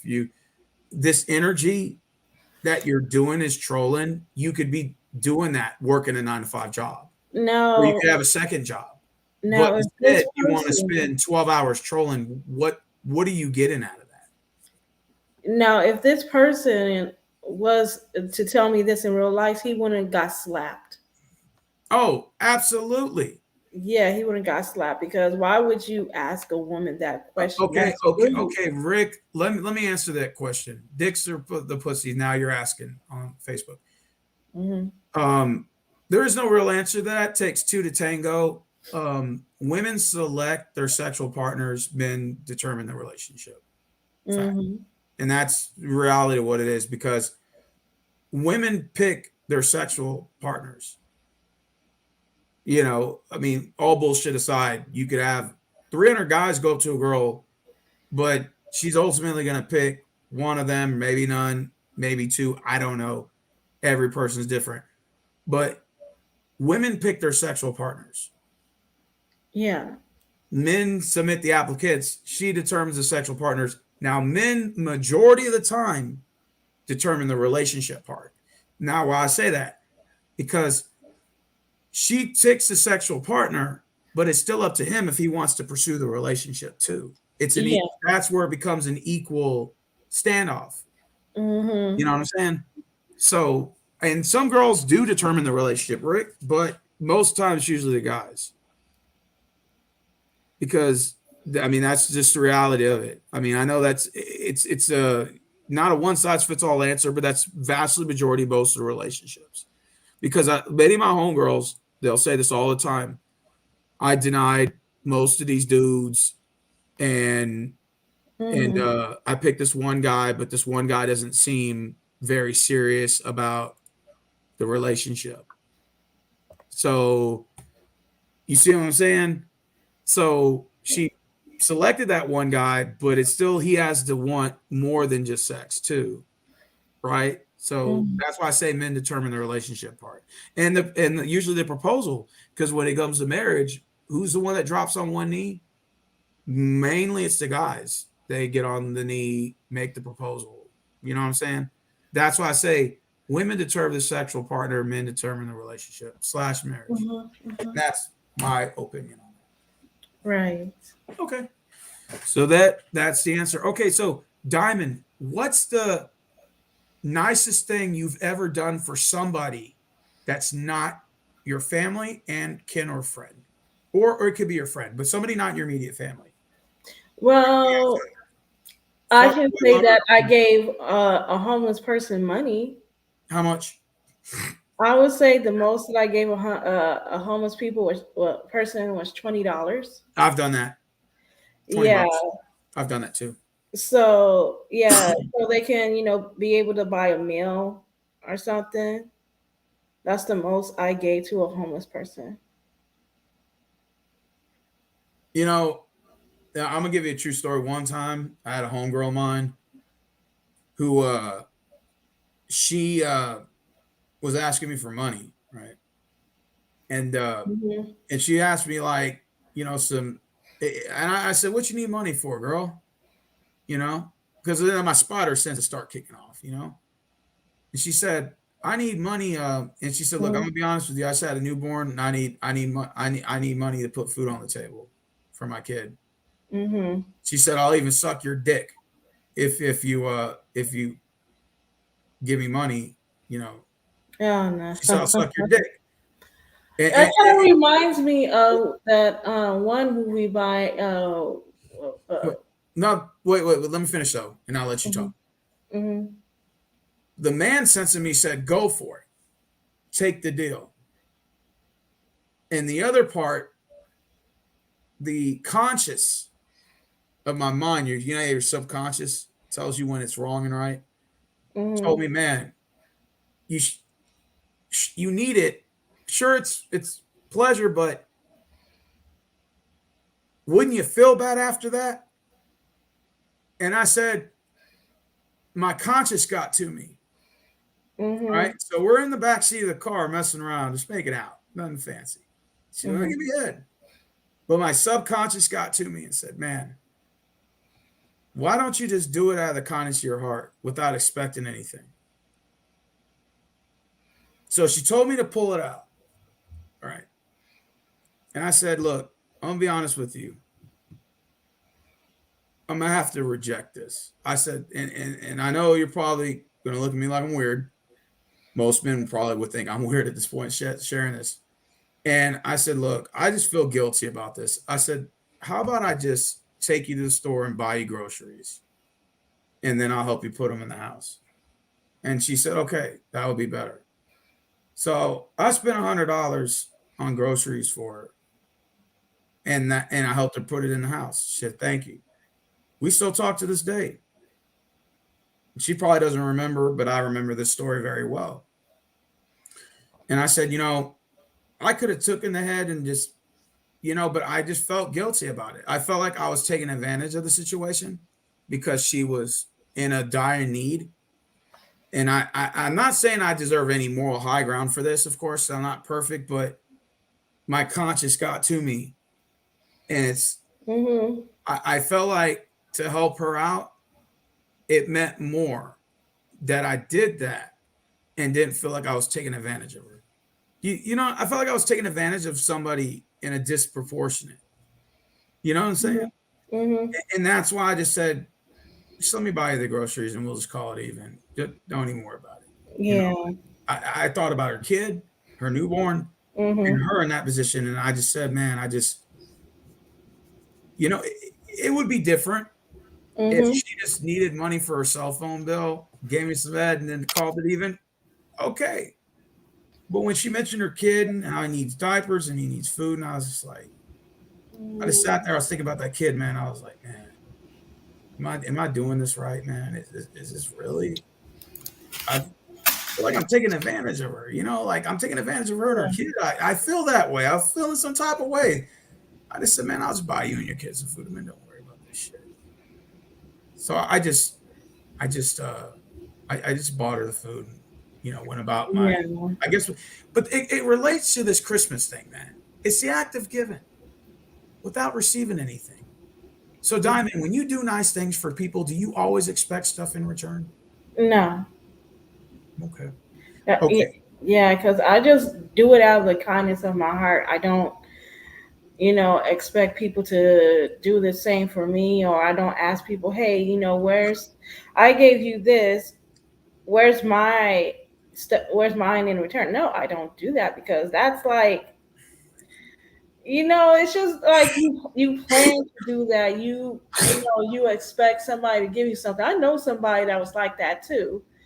It's like it comes from out of the goodness of your heart because people say that just to make you feel bad and make you feel guilty that they gave you something and you can't do it in return. That's something that a friend can't, you don't do that. You Okay. don't, Rick has a question for you, Diamond. yeah.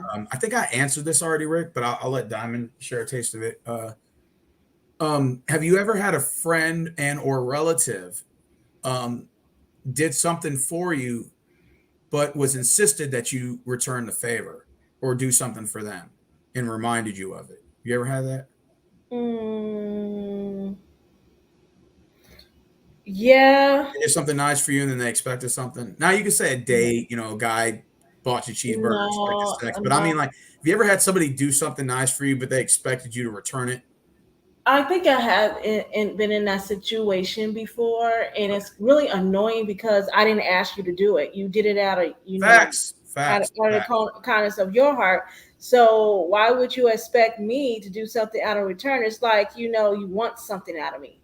Well, I mean, even if you felt Hmm. like it would be the right thing to do to return the favor every now and then to show like your gratitude, I think it shouldn't be asked. I think that person should do it genuinely out of nowhere. Like, Hmm. let's say I had a buddy of mine who used to do that. Like he would pay for something of mine, then he said, okay, on the next visit, you pay for my food. I'm like, dude, I'm like, that's not how it's supposed to be done. I'm like, I'm supposed to just offer. Like, you're not supposed to just force it out of me. So, like, if I do that for you, am I doing that out of guilt or am I doing that because I'm being genuine? You see, there's a difference. Daniel was asking in the chat that he was talking to a girl in another country Okay. that he told her that he lived in New York, Okay. and she said that she asked him for money, and he met her on a dating site, and he asked us what should he do. I wouldn't give her a goddamn thing. Yeah, you gotta be You careful. got me fucked up. That's probably a scammer. Could be a dude pretending to be a woman. Exactly, you gotta be The careful on oldest trick in the dating book. sites. They set up these fake fucking profiles, Hmm. put two or three, probably two photos on it, three photos, just made the profile yesterday, and all that Hmm. bullshit. Is probably some dude, and then he says cash at me. It's the oldest trick in the book, and a bunch of thirsty fucking guys fall for that shit, but not me. I Never. there was a woman that was scammed too. No, actually, it was a dude. They call them love scam, romance scams. Those Yeah, exist. Those romance scams exist. so One she guy was got scammed out sending of it. 8 grand.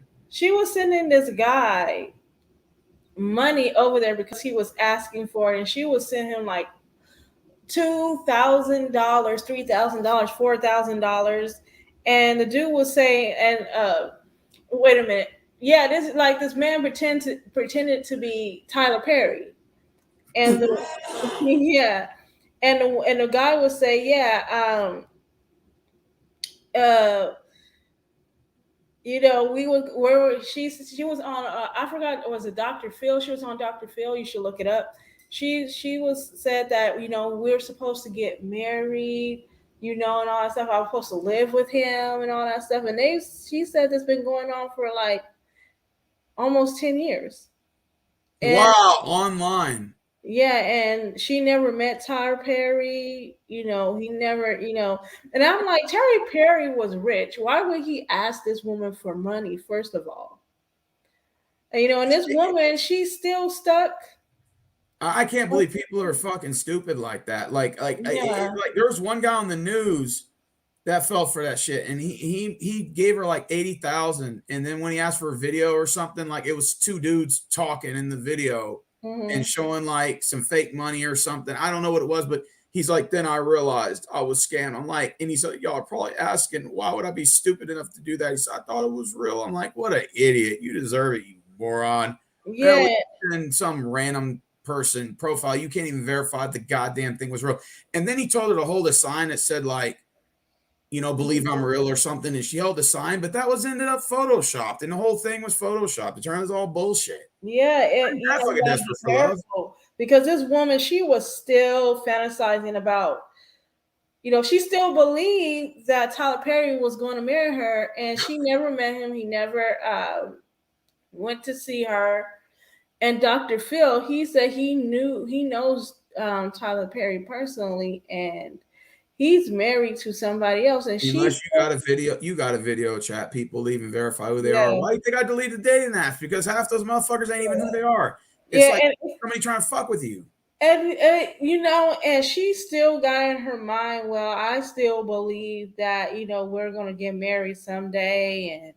And that's like saying, oh, Britney Spears was in my DMs, and I'll one day, just one day, she's gonna marry. Jesus Christ, and people lost their minds. Yeah. It's just, did you hear that on the news, that one woman that met some guy that was in the military or online, and come to find out she flew to go see him, and it turned out to be a 12-year-old boy fucking with her. Oh. Yeah, it was a 12-year-old kid just fucking with her the whole time. Oh wow. Yeah, and I was like, okay, now I can understand that. You but to me personally, I meet somebody online. We probably have had voice chatted, talked on the phone several times, voice chatted, and kept that going for a long time before I would even consider even. It's always good to meet people in public. I don't. Oh, absolutely. I don't do dating apps because you don't know who you're talking to. It could be some fucking 10-year-old kid fucking with you. Yeah. I mean, because kids got access to internet now. They got access to it. It could be a guy, or it could be another guy fucking with you using another guy's profile. It could be a female fucking with you to get back at you. Yeah. It could be like, or like for thirsty guys, it's other men that are fucking trapping these thirsty dudes with these fake cash apps and fake bitches. Oh yeah, they fall for it all the time. People fall for the dumbest fucking shit, but not me. Hell no. I'm one of the stingiest motherfuckers when it comes to scams. I was a salesman. I know how it works. Come on now. Yeah. And it's just, I don't see how people fall for romance scams online. I just don't get it. I don't get it either. It doesn't make any sense. You donate to a cam girl or an OnlyFans chick, and you can see their photos and the videos. I get that. You want to donate. Cool. But like when you fall for these online scams, I somehow you never know. It could be a dude that's posting those photos and scamming these other dudes for money. It does happen. Wow. Yeah. I had a buddy of mine. He's an Uber driver. His name's Raymond. And he told me he met this girl that he Uber drive, right? Mm-hmm. You meet all types of people when you do Ubering. So he Ubered her, and they started talking. and she was a ghetto ass Hispanic chick, right? Mm. And he got her number. And Raymond's so fucking desperate for love, he tries to buy people's friendships. And I told him to stop doing that. I said, you Yeah. open yourself up with a can of worms.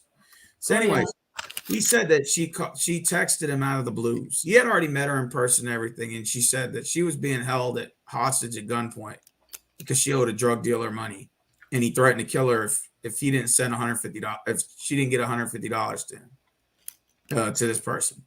So he cash apped her $150, and then he called me to verify what I thought, and I said, "Dude, you got scammed." Mm-hmm. And he said, "What do you mean?" I said, "Bro, that was a setup, bro. She probably went to go buy drugs with your money." I said, "That's the oldest trick in the book. I got kidnapped. Somebody's holding me at gunpoint.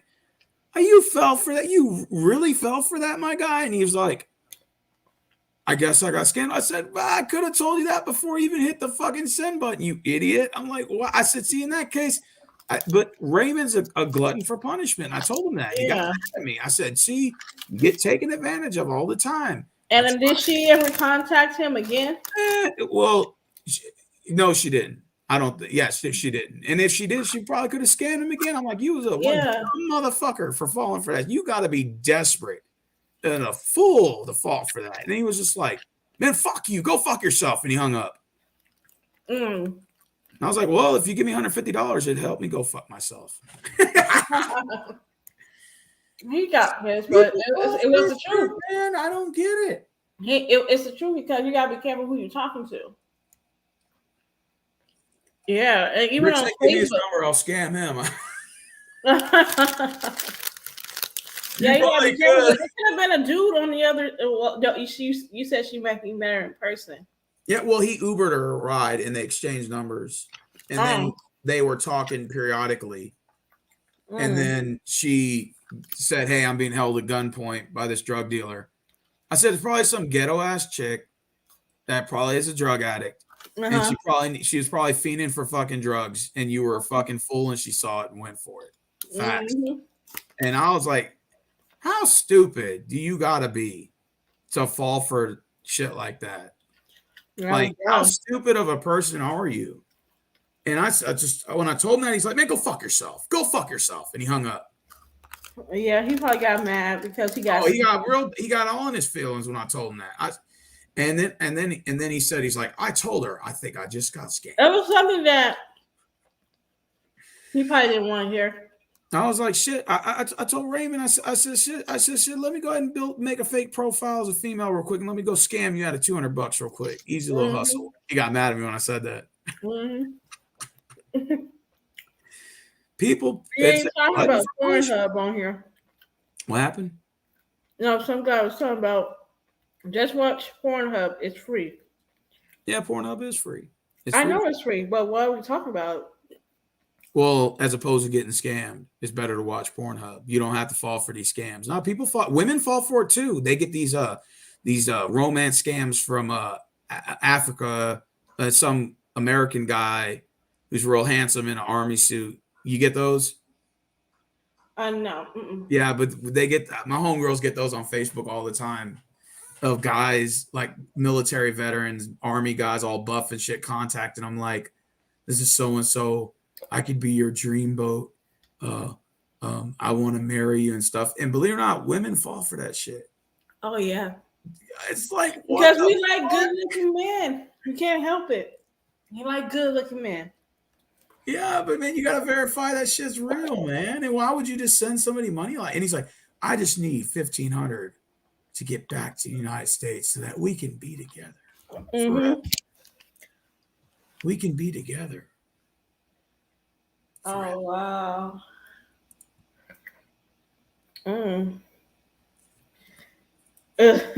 You blocked somebody else too? Nolan Shaw said, "Do you like fart porn?" That's a troll. When they ask questions like that, I already know they're trolling. But real talk, is people fall for just the stupidest shit online. Now, if you get trolled online, that happens. I'm not asking you to spot a troll when you see one. Hell, I've gotten trolled before. It happens. But when you fall for like money scams and stuff, sometimes I got to think, do you deserve it? do you deserve it? I mean, think about it. I Mhm. mean, when you're dumb enough to fucking cash app someone you don't know that you just assume by just looking at the profile is real, and you can't even verify who that is, you're an idiot. You're an idiot. Mhm. You know, so Diamond, let me ask you something. Uh-huh. Question from Veronica. No, Okay. Samantha. Sorry, Samantha. She wants to know, hey, Stephen, hey, Diamond, good stream you guys got going. Mhm. What are you doing new for Christmas this year that you haven't done in previous years? Interesting. To be honest with you, I am staying home as usual. Nothing new, you know, because we're still dealing with the pandemic and all these restrictions. I don't want to go through that. So Okay, but like, are you going to get anything for anybody that you normally don't?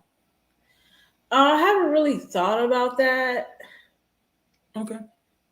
But you got to be careful who you consider homeless because there are people out here that are scamming people in real life, like in person. Like they have their signs up and they have their children, sitting right next to them because you want them to feel bad up there saying that, oh, I'm homeless, I need, money and all Well, that. they have all different types of scams going on. Yeah. And it's not to disrespect homeless in America, but I mean, they have those scams too. So, I mean, And these not people to are say driving he's around. scamming, but People are driving around in a Mercedes Benz and a pretending they're BMW. homeless It's and pretending begging. they're homeless. Yeah, and Oh yeah, oh yeah, you got to oh be yeah. careful who you give your money They to. got all different types of scams. It's just, and some people have mastered the art of knowing how to say the right words to the right people, and boom, right there.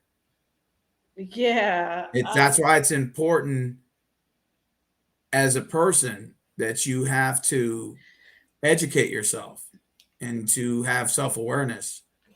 Yeah, exactly. Like, I seen a woman, I was coming from a Safeway store.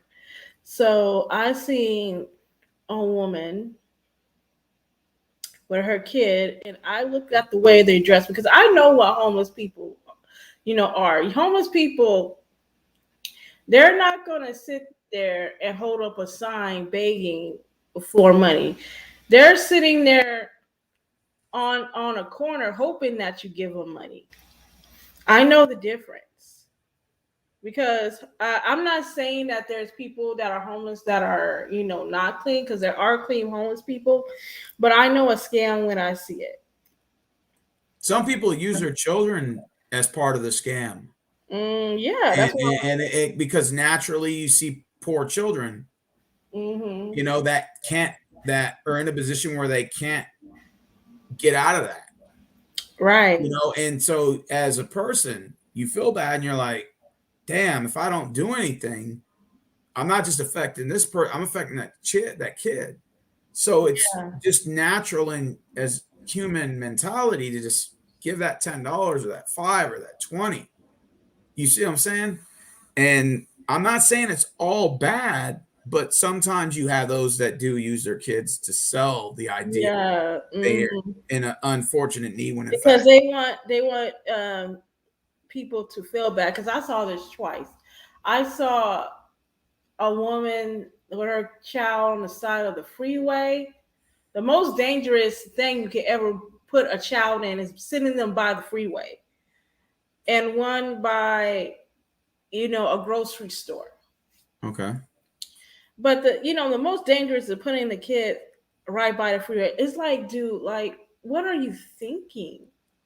Well, see, Rick, I appreciate the hustle. If let's say, do you ever get those people that play their violin and they'll play the violin and the mother's standing there and they'll say like it'll have a sign like I'm out of a job due to the pandemic, blah blah blah. And the dude's playing a violin or a guitar or like an instrument, a trumpet or something. And we've had those. And I'm not gonna lie, they know how to play that instrument. And I'm Hmm. like, you know what, man? I appreciate your hustle. So I give the man $20. I'm like, here you go, man. You just earned yourself $20. And he's sitting there playing, and people are dropping the money. and he's playing a little saxophone, and the mother's sitting there clapping. And even if they're not homeless, fuck it, I respect the hustle. So I just dropped that man $20. I'll give you 20. You've earned it. I was seeing like a band playing in San Francisco. The lady could sing. She has that gospel voice. Okay. That's very soothing. And she can sing her ass off, and people were just dropping her money. Daniel, give me 10 minutes. I'll bring you on, okay?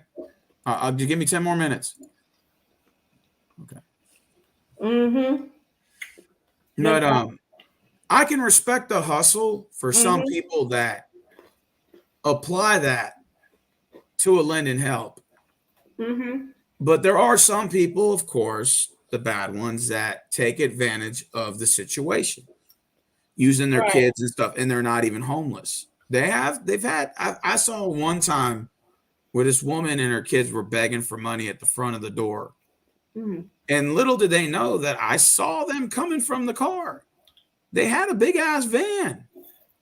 And the husband was in there chilling and shit. And I think they were hustling.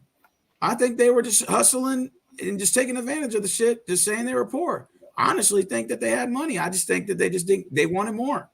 And there are some people that jump into the pot. And I say, and it's those ones that give the others that really needed a bad name. That's why people are pimping the kids. That's what it is. They're pimping the kids to get money. Oh, facts. I've seen parents use their kids to steal in the store. That's even worse. I've seen parents waiting in the car and using their kids to go in there to steal. Yes. Yeah. I swear to God, Rick, I've seen it at Walmart.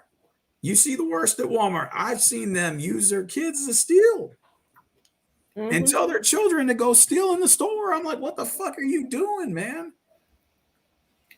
You're teaching your kids to steal. Like, it's one thing your child steals and you say, hey, don't steal that. That's wrong, which it is. But it's another thing. You're waiting in the getaway car and you're using your kids to steal and throw shit in the car and y'all peel off, man. That's fucked up. You're teaching your kids bad fucking behavior at an early age. Even if you needed the money, you take your ass in there and go steal. Yeah. If that's the case. But you put your kids in that situation because you think they'll get a less harsh punishment by the judicial system. That's fucked up. Messed up, my dude. And parents will use their kids to steal. Hell, parents will even use their kids' name under their credit and burn their fucking credit. And then those kids at 18 got fucked up credit. I'm like, kids end up never even use a credit card. 4 years old. And the kid ends up, trying to pay it off because they can't get a car in their name. They can't get an apartment in their name because their parents fucked up their credit. There are some professional people that just know how to do shit, man. You know how to work the system. And then you even, let's be honest, you got corporate welfare. You got people at the top that steal, embezzle, and steal billions and millions and leave people out of jobs and steal their pensions. Look at Enron. Go look up what happened to that. Those fucking millionaire guys that were stealing people's pensions.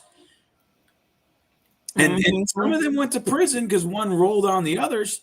And they said, I watched a video the other day. They said, where are they now? And all these dudes, except for one that committed suicide, all these dudes are back in that line of work. They just work for other companies. I'm like, that's fucked up.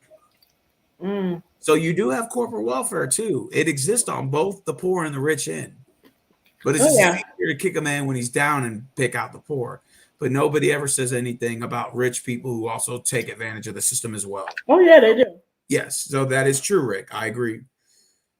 Rick said that rich billionaires will work the numbers and lose record profits and then go ask the government for a bailout only to use that taxpayer's dollar to give themselves a bonus. Again, corporate welfare exists, Rick. I'm not denying that. And it's easy for them to get away with it because they're rich and powerful and have, I heard politicians and stuff behind them. Yeah, I agree. It's bad all around. When Obama had this this money out for shelters and all these programs and all that stuff, they were using that money, the staff and the higher ups were using that money to fund their lifestyle. Oh yeah. Oh Mhm. yeah, yeah. And none of that was, to make sure that the bills were run, make sure the people got new beds and all that stuff. None of that money went to the people. They just lived off it. Unfortunately, we live in a society called rules for me, but not thee.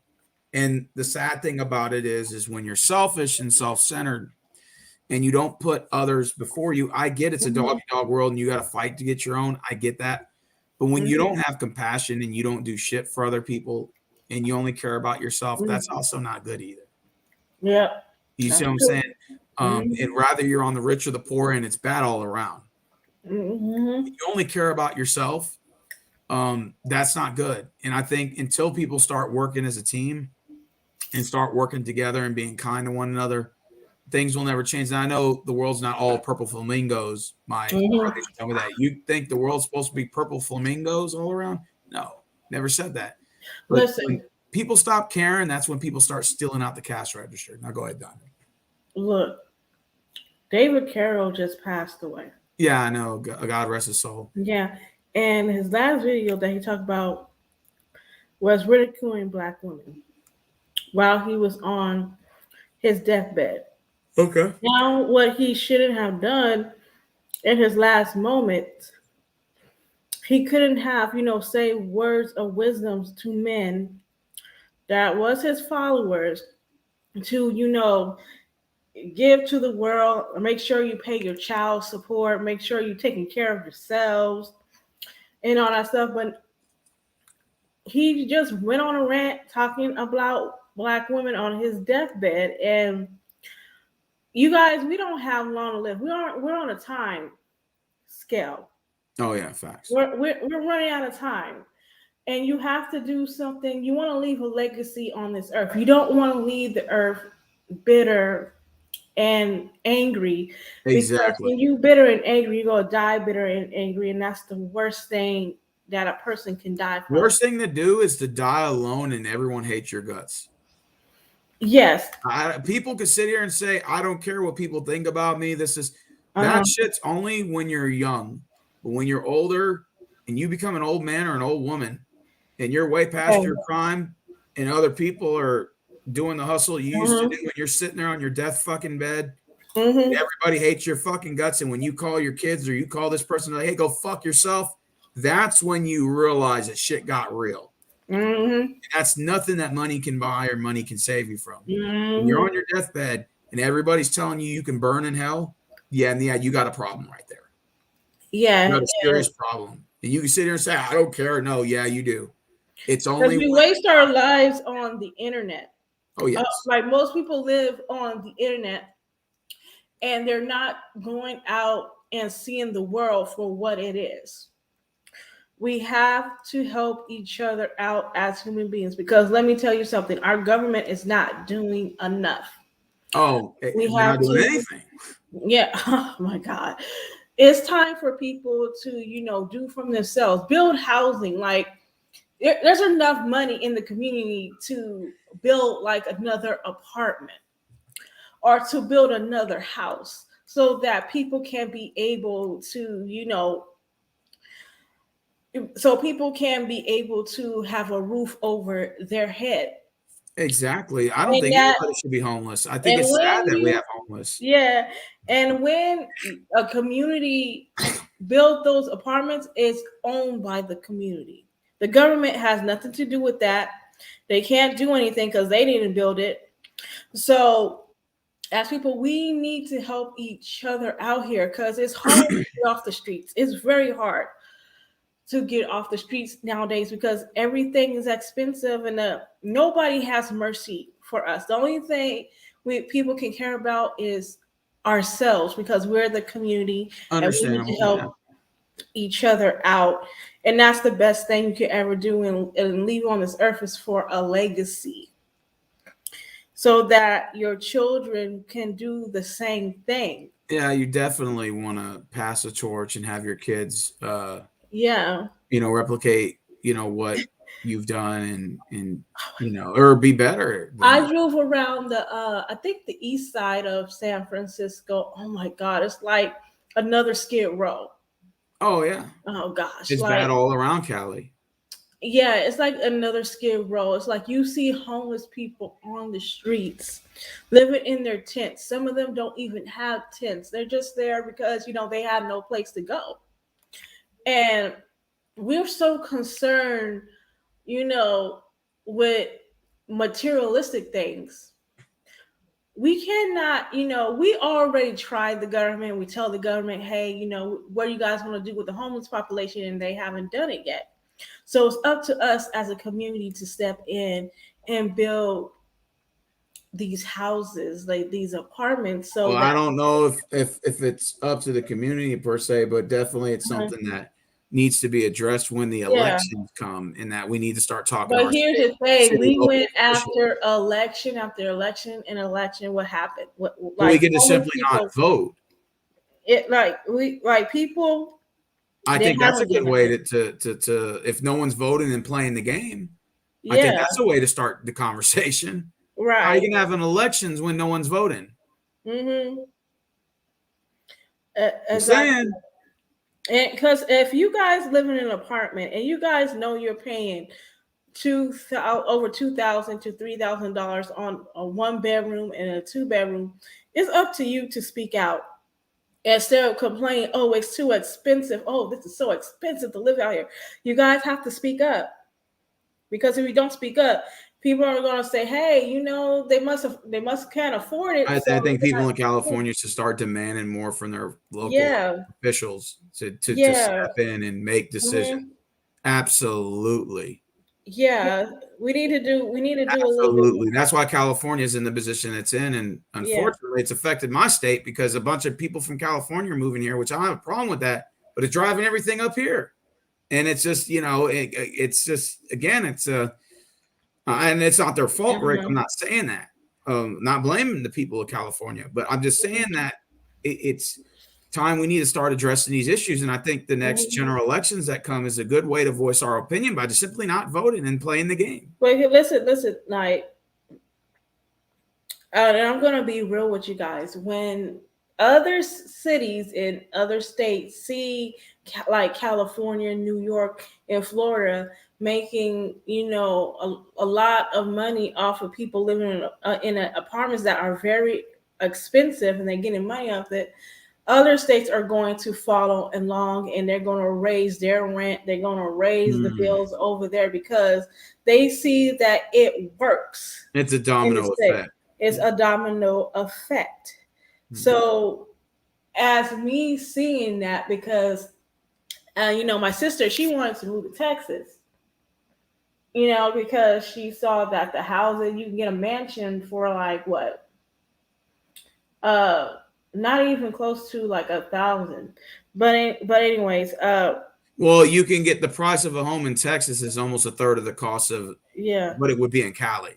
The same thing yeah, guys from New York and Boston tell me is that I could buy 3 houses for the price of one yeah, in my state.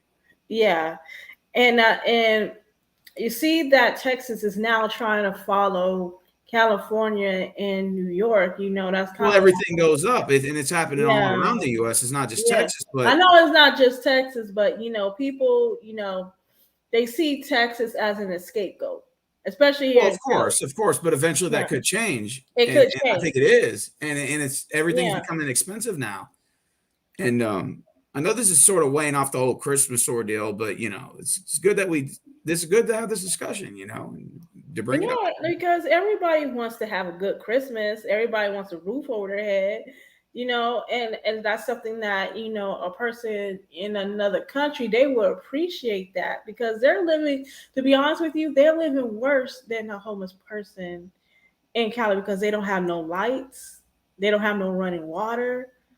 They're in the village, sharing a river to clean their Well, clothes. we got to help the people out here first. No, no, no. I'm just giving an example. Oh, I'm okay, not got you, saying, got you. we should, help them. I'm Yeah. just giving an example compared to the homeless people, where they can go to get food, they could get shelter, with running water and they can get free I food. understand. Yeah, compared to, poor countries in Africa that don't have that. Oh, okay. Got you. Got you. Got you. Yeah, but still, it's still bad, either way, because we they only have winter shelters, and these shelters get full so fast. It's like, I just think if we all became boisterous and said we're no longer yeah, voting, if if you're not going to address our needs or the needs of the yeah. country, and that would be the homeless crisis. You just say, okay, well, if you're not going to address it, then we're not voting. They do have homeless in America. They do have shelters where homeless people can take a shower. They can brush their teeth. So there are shelters for that. Yeah, but I heard some of those shelters are dangerous. I never been to those shelters. Um, I never been Again, I mean, in I any. know we're tipping too far off the scale of this. I don't want to like play Yeah. it too far into politics. That tends to happen on these discussions. But Yeah, I know. Yeah. what have you received for Christmas this year? Have you Me? gotten anything personally? No. Interesting. So you haven't gotten anything. Well, I don't expect anything. I'm just like, it's another day, it's another holiday. The thing is with me, I want to see my nieces happy. That's the main thing. Yes. Talk to me now. Yeah, I want to see them happy and receiving gifts and all that stuff. Unbelievable. Like that's a good way to look at it. You're putting them before your happiness, and that's good. Yeah. A lot of people want to be. So, what do you think about donating in general? Like what are your whole thoughts on that? I don't donate my blood because I'm scared of needles, but I donate money. I just recently donated to a fund that will help traffic children and trafficking. Sex trafficking. Yeah, I did a donation for that. And and that's something that is a big deal because we have children that are missing and they're not being reported missing. The media doesn't give a damn. They only give a damn if it's, important to them. I'll tell you what I don't like. I hate people that donate and expect something in return. That pisses me off. Mm-hmm. Like for example, at Kroger's, it's mainly, or Walmart's like this. Mm-hmm. I've seen where they have where they accept donations. Walmart's not the only place that does this. Other places do this, but I'm just using Walmart as an example because I see this a lot at Walmart. Uh-huh. They'll have a little stand, and it says, donate $1 donation feeds 3 hungry children in Africa or Asia or wherever, and just donate $1. And then they got a crock pot with hot dogs, a bag of chips, and a soda. Mm-hmm. So I went over there and I said, okay, the first time I ever saw this, it was like my second month in at work. And I said, okay, so I donated $5, right? So I just put the $5 and donated, right? And they said, okay, pick out your soda and bag of chips, and what do you want on your hot dog? And I said, what? Mm-hmm. They're like, you get a hot dog, you get a soda from the cooler, like they have the big ass cooler sitting there with different sodas in there. Mm-hmm. And a bag of chips. You pick out your chips. It's like 25-cent bags, and they have like little variety packs, and you just pick one. Mm-hmm. And I said, wait a minute. Why are you guys giving this out? Mm-hmm. They said, because you donated. And I said, whoa, wait a minute. Whoa. When you donate, it should be out of the kindness of your heart, not because you're expecting something in return. I said, this is what's wrong with people. Mm-hmm. Is that they expect something in return for a fucking donation. That's bullshit. They shouldn't get a hot dog, a bag of chips, and a soda. You should get the gratification of being kind to not put yourself in front of others. Right. But what we are doing is we are rewarding people for donating. The reward is the generosity that you've given and the appreciation and the fact that a guy was talking about, oh, do you want like a bracelet or something for your donation? I said, no, keep all that. I don't want that. Man, there were people giving out barbecue plates for donating. I'm like, why? Oh, it's a joke. You know when my godmom, her friend, he goes to the blood bank and they give you money if you donate blood to the donate to the blood donation. I was thinking about that, but I'm like, I can't handle, seeing my blood being taken out of me like that, like a couple ounces and all that stuff. I'm like, nah, man, I ain't doing that. I want to I'm see afraid to people. donate blood. I've never done it. I get I scared to never do done it. it either, but some people do it, and some people pass out from it. I tell them I donate money. I just give them money. Yeah, I just because you have to eat like chocolate to keep yourself from passing out. You need No, because then you also chocolate got to gives you drink a soda too, right? because chocolate keeps you from passing out. Now I heard they give you soda though. It gives you I don't know. I heard they give you chocolate. Yeah, they give you Either way, sodas. sugar, because you need your sugar to, in your blood. So that's what keeps your blood going. Well, they give us a soda usually, and I tell them nah. But to be honest with you, when I donate something, I don't expect anything back. And I think Hmm. people who are selfish like that shouldn't be donating at all. Yeah. And it's the thing, it's like I can understand if, let's say, Diamond Princess, I need a ride to work and you're low on gas and I give you $10. That's a different story. Hmm. Okay. That's a different story. But let's say, you know, let's just say, hey Steven, can you lend me $20 and I'll lend you 20? Okay, fine. Pay me back when you can. Cool. Hmm. But let's say it's Christmas time and I give you 20 and I say Merry Hmm. Christmas with a card and everything. And then I come up to you and Yeah. say, "Oh, so when are you gonna get me something?" I think that's stupid as fuck. Hmm. You know what I'm saying?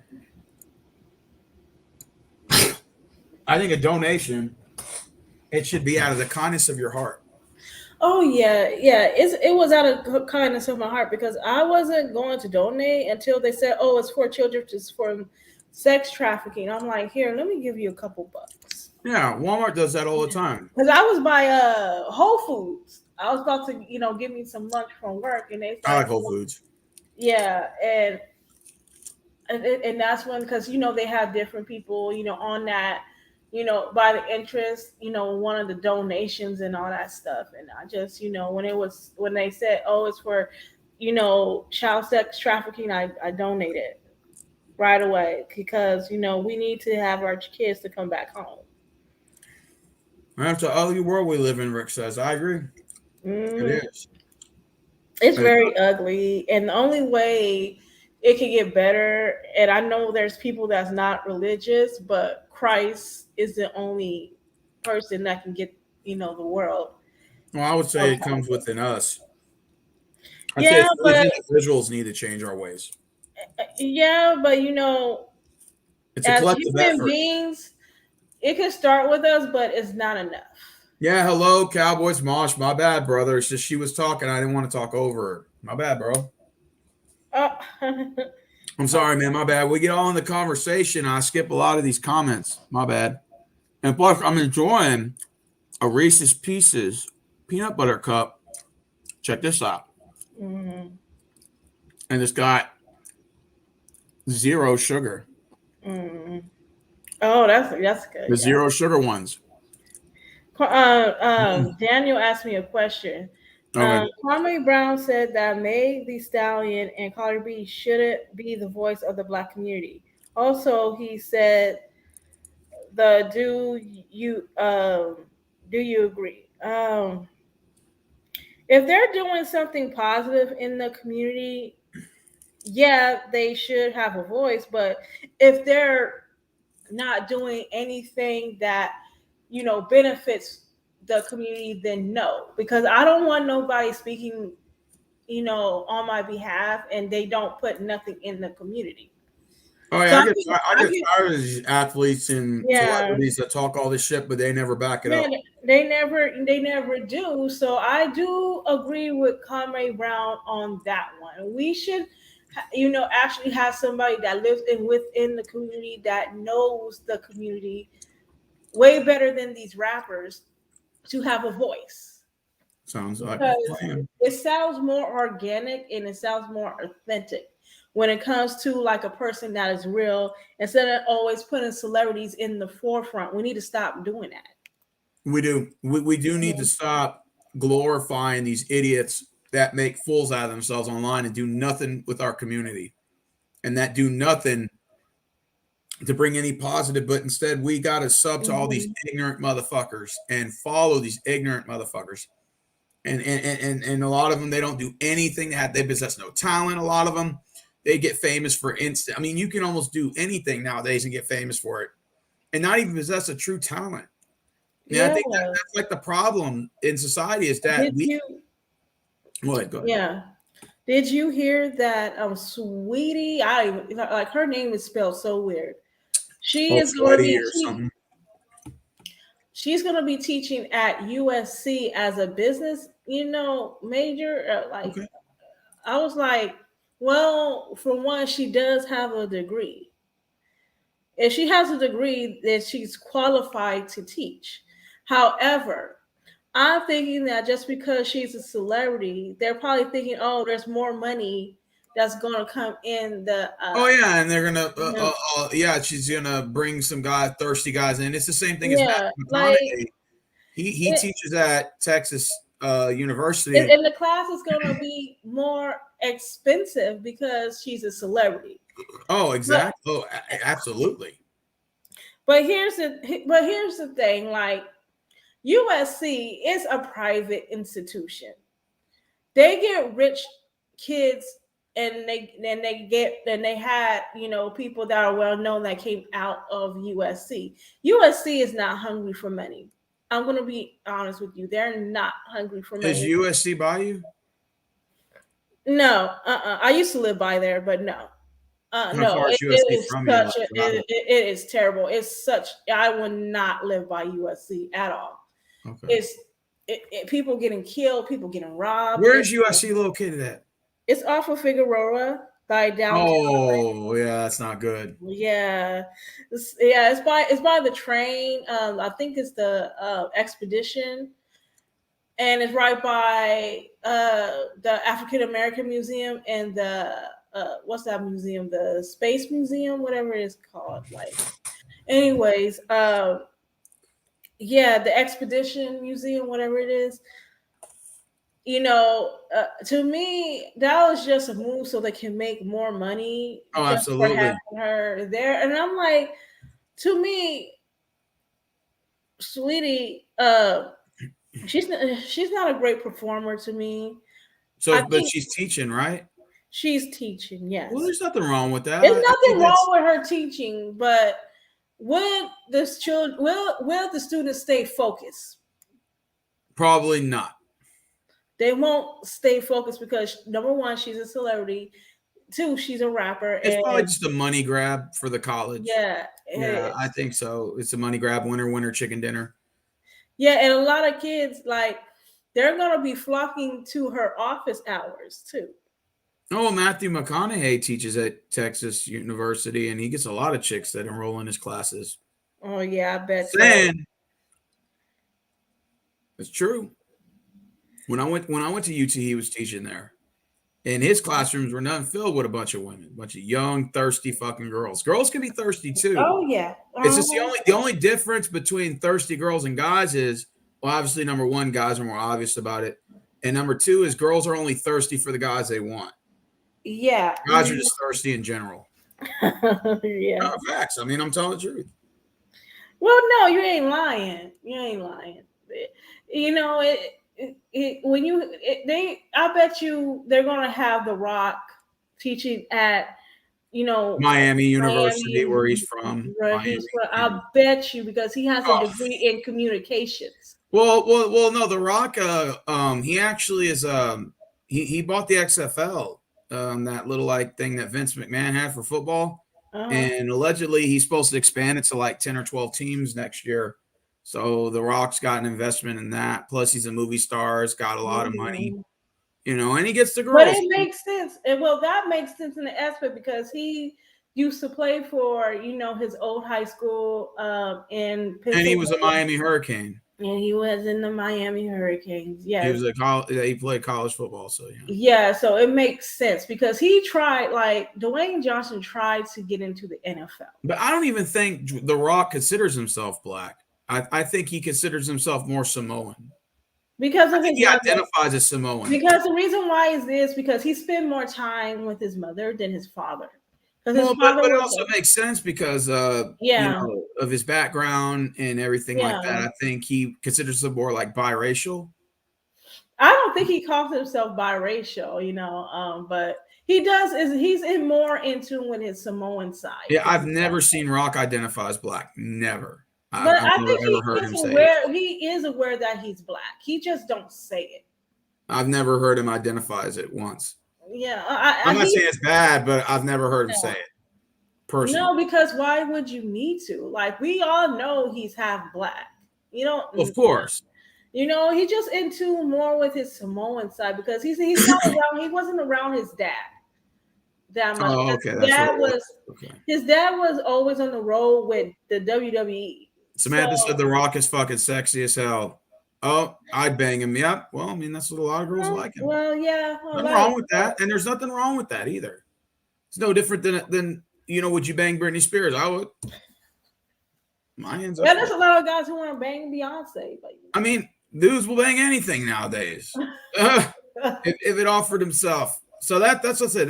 Their girls are thirsty, but they're thirsty for like Matthew McConaughey's and guys like that have already like built high status guys. Yeah. And there's nothing wrong with that. I don't have no issue, no hate from my end. McConaughey's not a bad looking guy. No biggie. Mm-hmm. So I remember now that Dwayne Johnson was doing like a documentary on African American violence or something, or police brutality or something like that.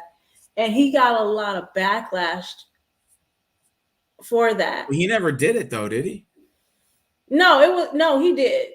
But he got a lot of backlash for it. And because he never identified as black. So he took a lot of heat for that. Yeah. Yeah. And absolutely. Yeah. And I was just saying, and I left him because I follow him on Instagram.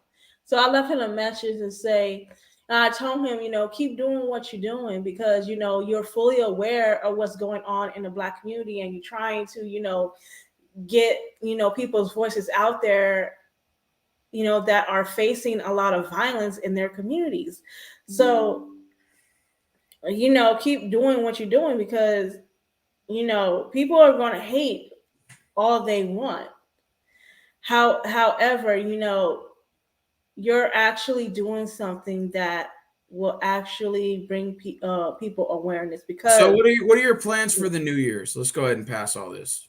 Politics can get kind of ugly. What are your plans for New Year's? I'm just gonna visit my godmom and help her out, because she's struggling. She's struggling financially.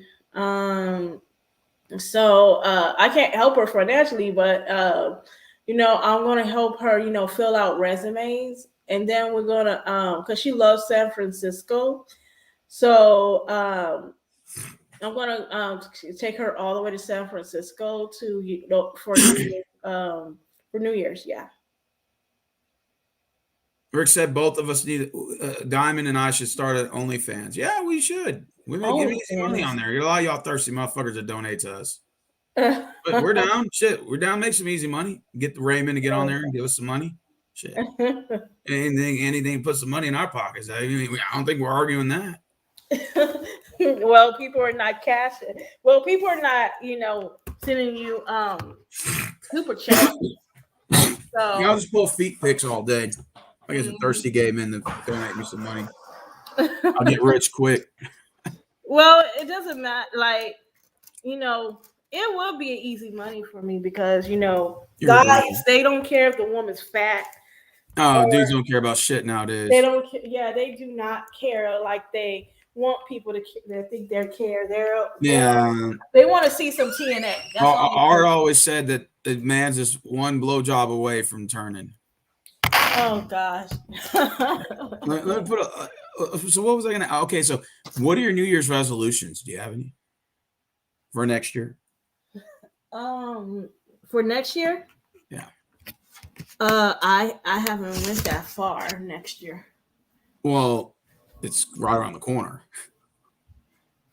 It is December 24th. Well, We're only 7 days away. Not that well, far. Do you have any New Year's resolutions? Is there anything you'd like to it's do? not no. It's I'm going down there to see my godmom, and then I'm going to bring her up here so that she can, come to San Francisco because she loves San Francisco. Okay, is there anything you want to do that you haven't done? Like on I your can't bucket think of anything that I haven't done yet because you don't want to travel, you don't want to go any. no, it's not that I don't want to travel. If I want to travel, I want to bring something with me because I don't want to be alone or go alone. Um, You want to uh, go zip lining? Do you want to go skydiving? I mean, is there anything that you want to do that you haven't done? um, Like me, I want to go zip I lining. went to a cruise. You want to do a cruise? Okay, there Yeah, you go. Now we're talking. See, yeah, now I there's want something to on do your a bucket cruise. list now. She wants to go on a cruise.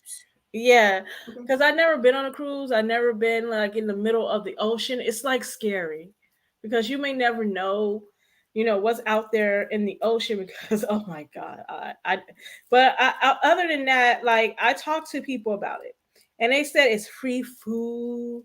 It's free entertainment. Well, depends on the cruise. If you're going on the cheap Carnival one, which is that Mhm. cheap ass one, that's like $600.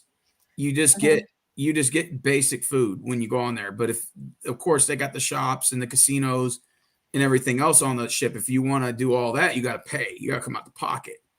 But they'll Well, have some events there that you can do while you're on the ship. It's just not expanded.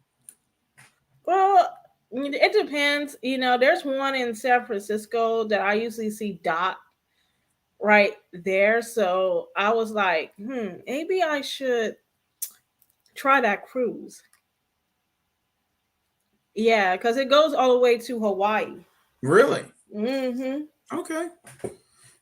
I think like for next year I want to get a chance to actually meet some YouTubers. Hmm. Like I've always said that and procrastinated my ass off, but I actually want to do that. I was fortunate to meet Travis, aka what's the name of his channel? I can't remember the name of his damn channel. He has a weird name, but I can't think of his name. It's not on my mind. But I want to meet you in real life. like I want to meet Kim 123, Hmm. Maria, even though she's in Costa Rica. They're like Psycho Candy, you. There's people that I would actually generally like to meet. Yeah, And I want to meet you too. Like, okay, you cool. know, Yeah. whenever you touch down in California, let me know. All right, bet. Like I actually been hit up by a couple people on YouTube that told me they want to meet me. So I said, Hmm. well, if you got a place for me to come crash for a week, I don't I mind. got a place for you. Okay. You don't have to get it like an Airbnb unless you want to, but All right. you know, you can And there's a always lot crash. to do in Cali. There's a lot of stuff to do. Yeah, it is because we're like a long, state. We're like one of the. I think we're the largest In state. California, they got nightlife, Rick. They got the Bay areas, all the way from Diego all the way up to San You know Fran. what? You know what? The cities that you can actually go and they party all night is Los Angeles, San Oh yeah, Diego, I was San in LA. Francisco. They got Mhm. nothing but nightlife there. Like the Oh my hotel I was God, at was LA, you downtown. party all night until 5 in the Mhm. morning, and people go to work after And they party. San Diego, they got beautiful 75-degree weather. I went Mm. to the San Diego Zoo. I went along, walked around the Marriott in Coronado Bay, got on the USS Wilson, a big battleship, take pictures. The food there is wonderful. Um, the whole scenery, people walking around, they got good Mhm. little tourist spots to go to, shopping places. Uh-huh. I mean, you'll never, and then you got Long Beach. Now you go to LA and you go outside LA in Long Beach. You I'm got not a Venice, big fan. Manhattan. To be honest with you, I'm not a big fan of Long Beach. What? No, I liked it. I had a good time. I'm not a big fan. Um, I'm not a big fan of Compton either, Well, but I can understand Compton, but why are you not a fan of Long Beach? That's the part I'm trying to find out. I don't know. It doesn't pique my interest much. But if I do go back to Long Beach, I want to visit the Queen Mary Yeah, before I haven't been to the Queen. before they sink the ship because I heard they're gonna sink it. Really? Hmm. Well, that's not good. Yeah, because it's getting it's the reason why is the ship is over 100 years old. Okay. So what's happening is that the ship is deteriorating. There's Oh, okay. water going through the bottom of the ship, and they don't have the money to repair it. To for the repairs, it costs like over $200,000 to repair the whole ship and to keep it maintenance.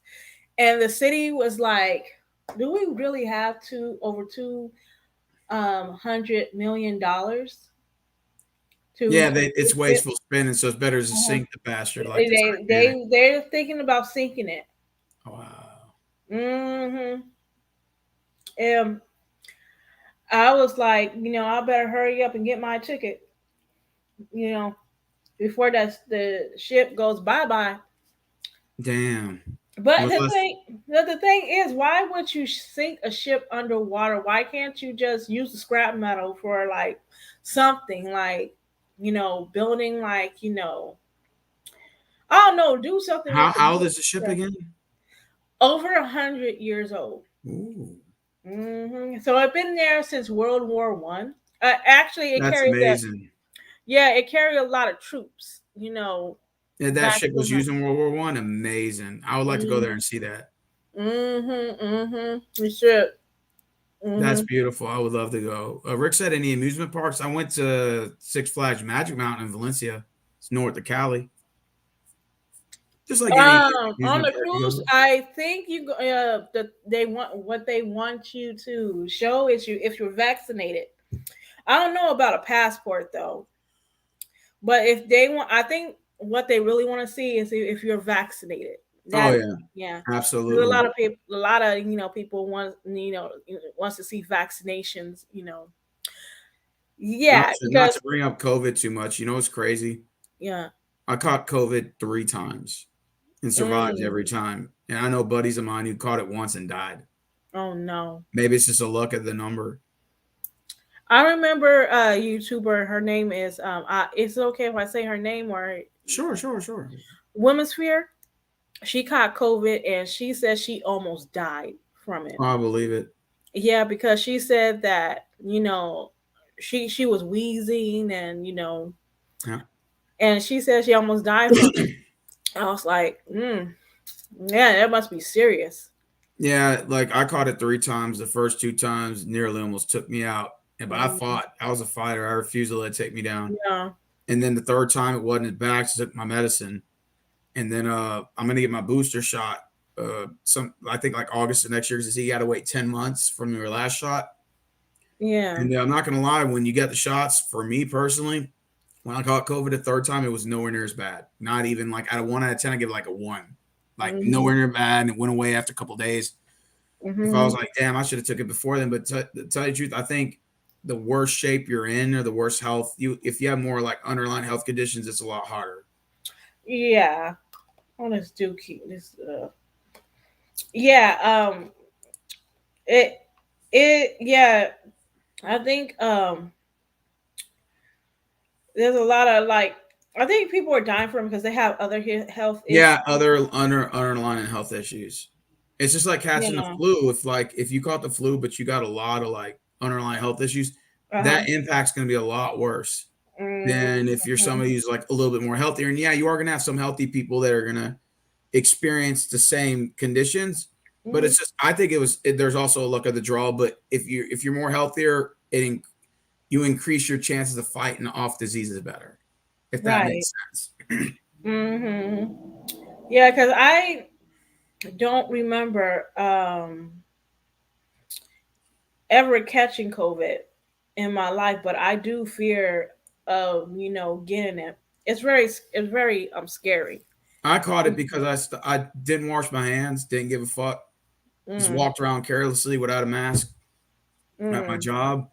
Caught mm. it twice, And now I wash my hands a lot and have Yeah, my shots, big and break. I'm not playing around with this shit. Yeah, like You you know? gotta take it seriously. I wash my hands all the time. I never leave my own restroom without washing my hands either. I wash my hands when I'm in public and when I'm not in public. Hmm. Because it's important. Like you don't want to get other people sick, including you. Like, ugh, I don't Oh like yeah, yeah, yeah. I understand. I don't like smelly hands. So I try to take care of myself, wear my mask, and you know, and make sure that I'm doing my part to keep other people safe. You know, Yeah, that is true, and that's a good way to look at it too. yeah, you have to. And see, I was one of these guys talking about fake news on the COVID shit. That shit's real, man. I caught that motherfucker 3 times. I've had buddies die from this shit. Mm, Yeah, and it's unfortunate, man. It really is sad yeah, you gotta because take it. You really have to take it yeah, serious. I known about five of my friends that caught it and died Hmm the first time. I, One I guy, I fear for my nieces because hmm, they're young and they're developing, and my biggest fear is them catching COVID because I love my nieces. I want them to live a normal life. Like I want them to have a normal childhood like I had a normal childhood. And the scariest thing to me is losing my nieces because I love them dearly. I really do. And not to my dad too, because he has COPD and he can lose his life much faster. So we always have to take care of our young and our old because they're more vulnerable. oh, absolutely. Yeah. So I make sure that, before I go over to my dad's house, I make sure that I'm well. I don't have anything because some people are walking around on this, on the street and they don't even realize they have COVID. Mhm. They don't even realize it because they don't have the symptoms.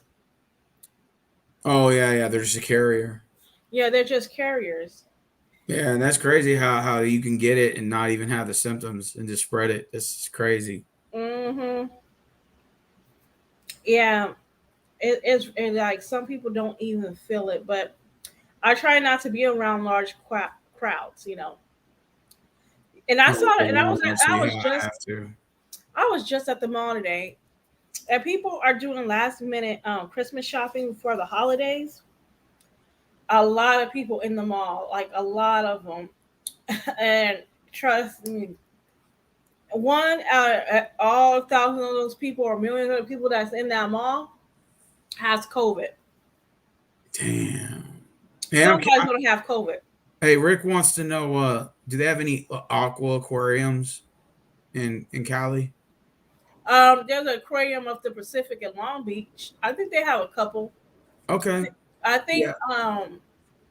there's some in San Francisco because San Francisco is near the ocean. There's the Pierce 39. Yeah, I think they do too. I just have to look that up. There's different aquariums where you can go visit, but the That's most pretty cool. popular, the most popular aquarium is the Aquarium of the Pacific in Long Beach. Oh, Hmm let me type that in. Well, you said it's aquarium and what? The Aquarium of the Pacific. Aquarium. Of the Pacific Oh, in Long Beach, right? and Long Beach. Yeah, it's oh my God, it's beautiful. Hmm And it's only $15 for an adult. Children 3 to 11 is It's 6. cheap. Seniors, yeah, it's cheap. It's cheaper than Disneyland. Oh, it's beautiful. Way cheaper. Looks like one where you're walking in a tube and you're all surrounded by water. Oh yeah, you can see a bunch of wildlife. Um. Crabs, there's coral reef, there's stingrays, there's parrots, Oh gosh. penguins. Y'all got penguins, jellyfish, I got them jellyfish. all. We got killer whales. Got them all, and I want to take my nieces there. I tell you, they're probably gonna enjoy it. Okay. And Yeah. the Aquarium of the Pacific is really popular in Southern California. Really?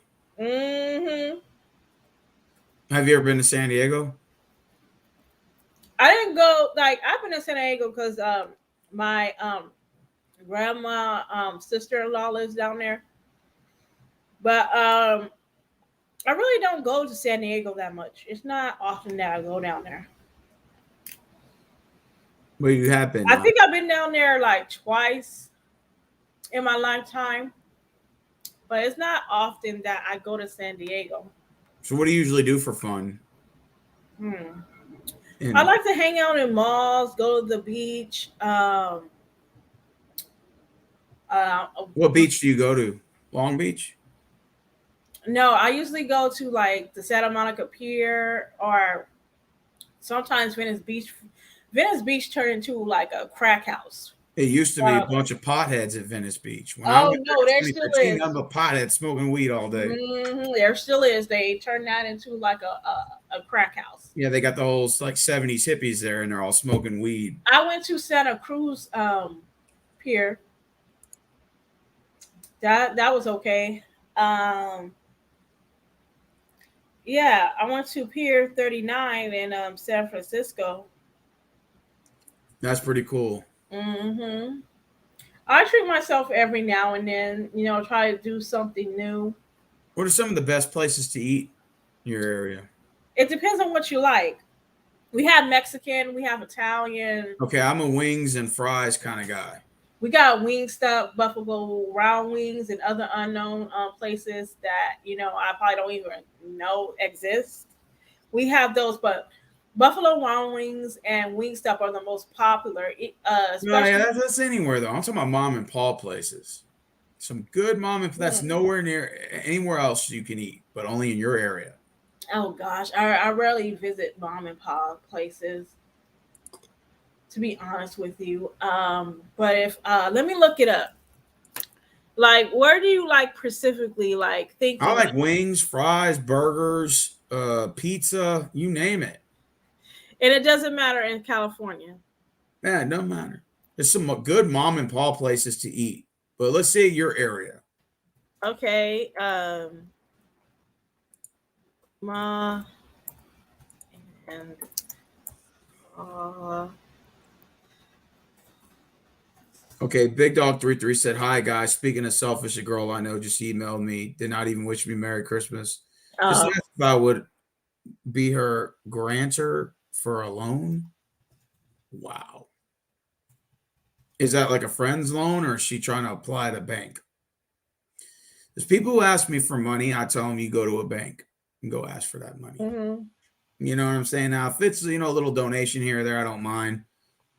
But I always say when you start asking for a lot of money, to me, you've got to go to a bank, my guy. Yeah, You go ask for a loan. Yeah. yeah. Did you find any mom and pop places in Cali? Let me see. Hey, what's up, Zargon? There's Papa's Pizza and Wings. That sounds good. Yeah. Let me see. That does sound Papa tasty. John's is. I don't like Papa John's pizza. I like Papa John's. They Better don't put much ingredients, sauce. Papa John's. I think the best pizza places is Pizza Hut, and in my opinion, I'll tell you the best pizza place I've ever had. what? Saberos. You ever had Saberos? Mm-mm. It's that one in the mall. They have them in the malls, and it has Italian flag on it. Mm. The best pizza I've ever had was Saberos, and it's like you get these big ass pizzas and calzones, and they got Mhm. salads and wings and everything. I love that place. I haven't eaten there in a long time, Mhm. but man, I'll tell you what, that Saberos pizza, something about it. Mhm. Mighty tasty. Tasty pizza. She's applying for a loan through a website. 10,000 loan over 60 months. Let me see. There's Hot Wings Calf in Los Angeles, Dirty Birds in San Diego, the Buffalo Spot. That's in multiple locations. Blake's Place, Anaheim, Beer Belly, Los Angeles, um, TLT Food, Irvine. Yeah. Yeah, like those are like one of the best places in Southern California. Oh yeah, and in NYC that they're known for their pizza. Chicago, same thing. That's Chicago. Yeah, Mhm. Saberos. Yeah, Christina knows about Saberos. They got them big ass pizzas. They're real thick, like a Mhm. Chicago thick crust. And oh my god, it's so damn good. You bite into that one pizza, and it's got nothing but they put so much damn pizza sauce in that damn pizza, and you just oh my god, Saberos is just unbelievable. The best pizza ever. You could buy like one slice, and it's just you just fall in love with that place. I fucking love that pizza place. But there are other pizza places that are good too. I've never had, but that There's Wings in San Francisco, and it got like a 5.5. So they must be really good. okay. Mm-hmm. And so, what about your area? Oh, yeah, I already said my area. Okay, name a couple places again. Okay, so there is Belly Boom Bombs. Is it in Long Beach? Okay, There's Beer Bellies in Los Angeles, okay, Blake's Place in Anaheim, Buffalo Spot. They say it's in multiple locations. Dirty Birds in San Diego, Hot Wings Calf in Los Angeles, okay. and Now you're talking my name. PLT Food in Irvine.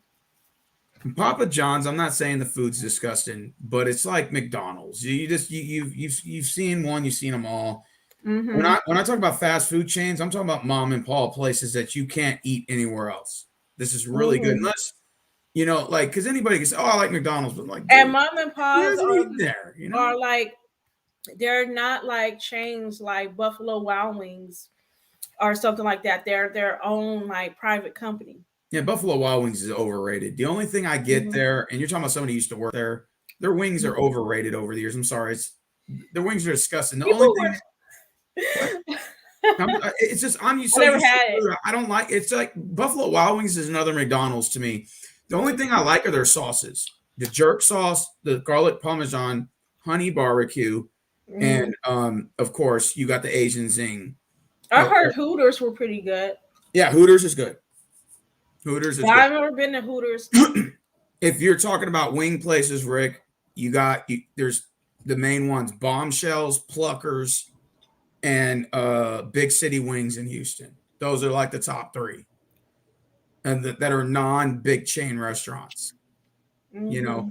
and of course, when you go to Pluckers or Big City Wings, you can get cheese sticks that are that round. Get like Mm-hmm. 5 of them bad boys. You put some ranch or and pizza sauce. You dip that back.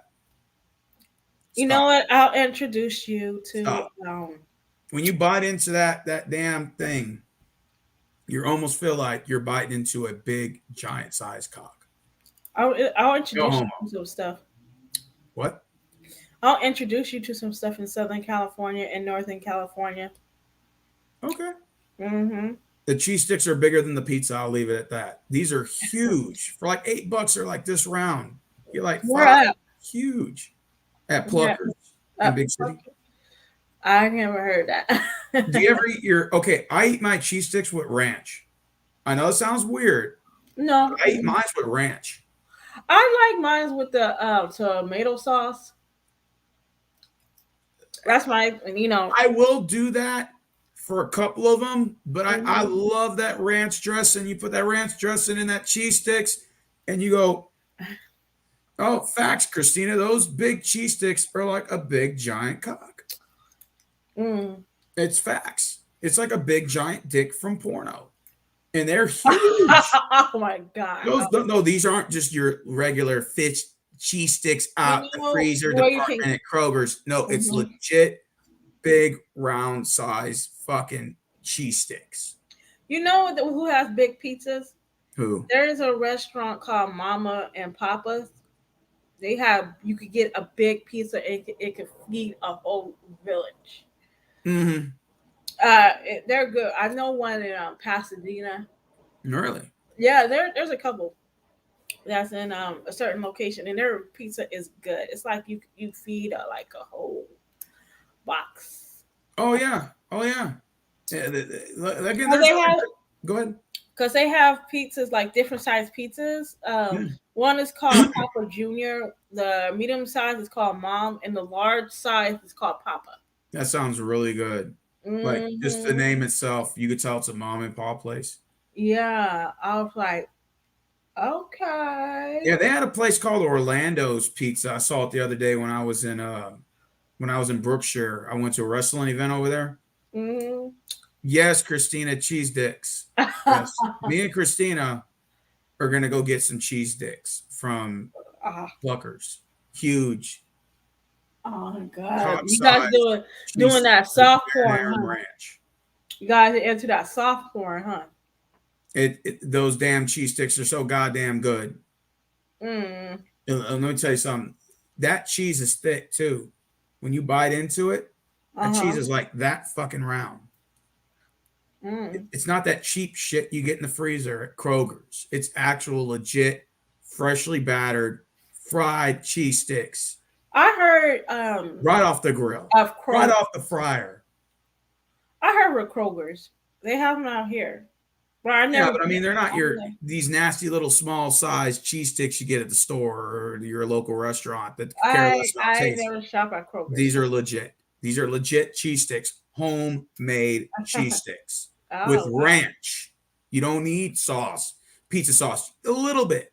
For maybe one or two sticks, you dip a little of that marinara, but you use the majority ranch. Mm. Do you eat pizza with ranch? Rick says. Absolutely. Me, yeah, depending on what toppings it is. If it's pineapple pizza, no. No, But not if pineapple. it's pineapple, I love pineapple pizza. I used to hate I it. I love love it. it. I call it Hawaiian pizza. Same thing. But if you Hmm. get pineapple, goes on pizza. It's just I love something it. about the taste. When you bite into it, it's so sweet. You're just Oh like, my god. mm. I don't Like, use ranch with that. But any mm-mm. other pizza, ranch.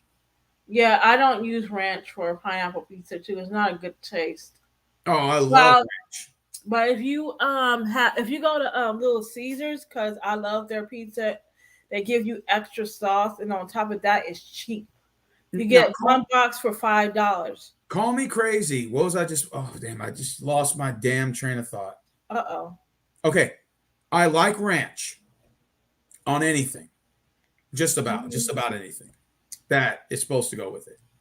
Hmm. But when I'm eating salad, I don't want ranch Me dressing. either. Oh my god, we're the same. I'll tell you what I want. I Hmm. want Caesar dressing. Me too. Oh Ken my god. Norton Caesar dressing. If you haven't had Oh my Ken god. Norton Caesar dressing, organic Caesar dressing, you have not had good quality Caesar dressing. Oh my You get god. Ken Norton, not Kraft. That's nasty. Not Get crap. No. yourself Ken Norton's classic Caesar dressing Let me organic. tell you, like we're like almost like the same person. Oh my god. Facts. Like I can't like ranch is too rich for me. Like I can't eat it on my salad. Like I'm like eh, ah ah. Like I'll choose like a Thousand Islands or some other restaurant, some like Caesar, something. Mm, Anything other than ranch and blue cheese. Blue I cheese. hate blue cheese. I don't I like don't. You know what blue cheese tastes like? It what. tastes like crayons. It tastes to be like sour You know milk. when you were a kid and you ate a crayon and you take Yeah. the crayons and you would chew on them Mm. because you were a kid and ignorant and you would chew on crayons because you thought you were cool. Uh, uh, And you know the taste of crayons? Well, yeah. basically that's what it is. It's a bunch of crushed up crayons inside of your ranch dressing I think, in my opinion, it tastes like sour milk. Ugh. mixed with crayons. It's That's mixed what it with tastes like to me. it's just so I don't like it. Little Caesars is better than Domino's. First of all, Little Caesars, they leave those damn pizzas sitting in there all day, and you order a hamburger. And when you open it, it looks like dried candle wax. So you can literally tell that pizza's been sitting in that damn heater for a long time. But here's the thing: you can always order a fresh one. Oh yeah, but I'm just not a fan of Little Caesars. I think it's highly overrated. Their little square pizzas used to be good. The meat trio, They the still have first, those. they have the square ones. Yeah, they still have those. Okay, those are good. Mm-hmm. But I most of love Little those. Caesars, if you buy like a cheese pizza or pepperoni for $6, that's just nasty. The crust tastes like shit. Not enough sauce. It's just disgusting. I hate it. You can get the one with extra sauce. I usually get that one. I don't know if I want to eat it, Rick, or throw it like a frisbee and see how far it goes. Here's the thing. For me, when I went to Little Caesars, they used to have this lunch combo where you could get Eddie soda and you get like a personal box pizza at Little Caesars, but it's like the square ones, like the square Yeah. pizzas. I asked the lady, hey, because do you still have this combo right here? Because the combo is like $5 for like a lunch. And she's like, no, they've been discontinued. And I was like, damn, man. Because I was like, that is a good damn deal for $5. Little Caesars is like you get what you pay for. Yeah. So like if you get a shitty made pizza, they just like you paid $5, that's what you get. Now get the fuck out. That's basically how they treat you. Now you can ask for it freshly made, of course. But most of the time, those boxes been sitting there for a long time and it's dried up candle wax. And I just like, I don't, it's nasty. Flat ones are good. The crustless ones are good. But when you actually buy the $6 ones, you taste the crust and you could tell it's low quality pizza. Have you ever tried round tables?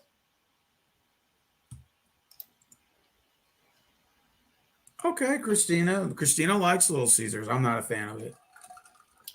Have you ever tried round tables? No, that sounds good. I haven't tried it, but oh my god, they give you a huge box of pizza. I'm like, I should try this. Their pizza looks good. Actually, I did have round tables before. It was a long time ago. Their pizza is actually good. Their pizza is actually good. You know, it's good. Have you guys ever had Russo's? Y'all got Russo's in Cali? That's a Russo's pizza, New York pizza. I think I kind of. No, I gotta admit, their pizza is damn good, but it's expensive as fuck. Like, I bought like the 18-inch one with unlimited toppings, or I think it's like 4 toppings. Man, I put mushroom, onions, hamburger, bacon, pepperoni. Man, motherfucker, like damn near like $25.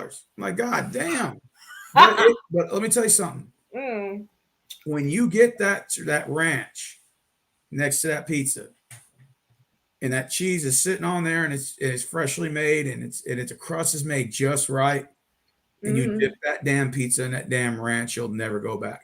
I mean, you'll never want to eat anywhere else. That place, Russo's, is good. Oh my god, it sounds good. It is. Russo's is good. I love it. I'll try it. I'll try it. But one step at a time, I want to try round tables. Are you guys a fan of Asian food? Yeah, we of course, Chinese food mostly. Okay, what's the difference between Chinese and Japanese food? The only reason why I say this is because I see like Panda Express, it's obviously Chinese food. And then you got Tokyo, they got like their own, like, is it the same thing? Tokyo? No, like, I think Japan's got its own restaurants. Is the food the same? Have you had Japanese food? I had it before. It's not the same because with Chinese they have like orange chicken or something like that, and with Japanese it's more like beef. It's more beef. Oh, okay, so there's more meat. Okay, cool. Yeah. I'll eat either or. Yeah, and Korean food is pretty good too. I like their food. What's Korean food like? It's kind of like Hawaiian food, but it's really good. Kind of similar to that. Okay. Yeah. Have you ever? You know what I've always wanted to try? I've never had. I've never had Jamaican food. Like I always hear Jamaican food is badass. I've never had it. I think I had it before. It's spicy. I mean, I've went to Gracie's. We have a place called Gracie's, and I Mm-hmm. had like one meal. It was like steak tips, and it had like plantains, Uh-huh. and it was pretty good. But they had so much on the menu I've never tried, and it was good when I tried it that one time. I tried Hawaiian food too. Is sushi Japanese? Yes. Okay, it is. So see, she knows probably more about it. Yeah, because they're more on the seafood side than Chinese. So what is Chinese then? What's the Chinese difference? is mostly like noodles, rice, beef, chicken, egg rolls. Yeah, something like that. Oh, he's saying that real Chinese food is different than the Western ones. And Japanese is more on the seafood side. I always get nervous to try It's like Japanese food. squid, swordfish. Oh, squid and swordfish is Japanese? Yeah. Oh, I didn't know that. They have sushi. Sushi is more like raw fish. He said real Chinese food may consist of tofu, spicy foods, and even animals Uh-huh. like ants, pigs, and dogs. Oh shit! Dogs, I don't know I about don't think I'll eat a dog, man. that. I see them as pets. I know in China they don't. They see them as food, but I see them as pets. I Yeah, don't even yeah. want to tell you the Like shit I see on there. Japanese, they're more on the seafood side.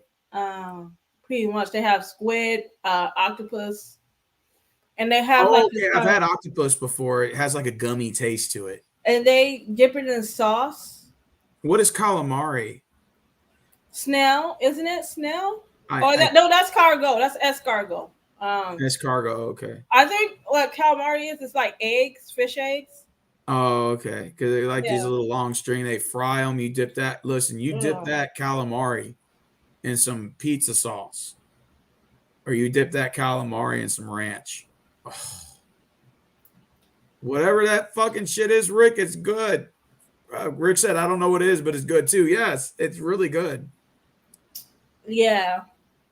I'm not a fan of fried alligator. I don't know why people like alligator. I'm not a fan of it. I've I had never it. had It's alligator. very I'm not gummy from and Florida. gamey. I'm not from the South. I never had alligator. No, I can't eat fried alligator. I'll pass. I've had it before. So I'm not a fan of it. They said it tastes like chicken. I don't like it. It has a weirdness taste to it. It's acquired taste. I don't like it. It's got How you aftertaste. had deer? Yeah, deer meat stew, deer meat chili, venison chili. I never had Um, deer. yeah, deer meat salami, deer meat sausage, deer meat steak. I mean, but the thing with deer meat is you really have to cook it a certain way because if you don't, it comes out real gamey and it's real rough to bite into. So you have to soften that meat up. Like you have to mix it with cow meat. So when you take it to like a taxidermist and you get like the meat, Mm-hmm. it's not 100% deer meat. It's like you mix it with cow meat, and what Mm-hmm. is it tenderizes the deer meat. Because if you try eating deer meat by itself, it's real gamey and Mm-hmm. it's really rough around the edges. And so you have to like soften that meat up and tenderize it and Mm-hmm. like boil it and really soften that meat because it's not like cow meat. It's a big, Yeah. the texture is different.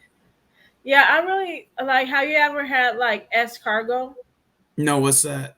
It's snail. What, fried? No, it's like you boil it, Okay. and I guess they serve it to you like on a platter or something, and you're supposed So to it's suck like a out. smell that gummy shit, snail shit.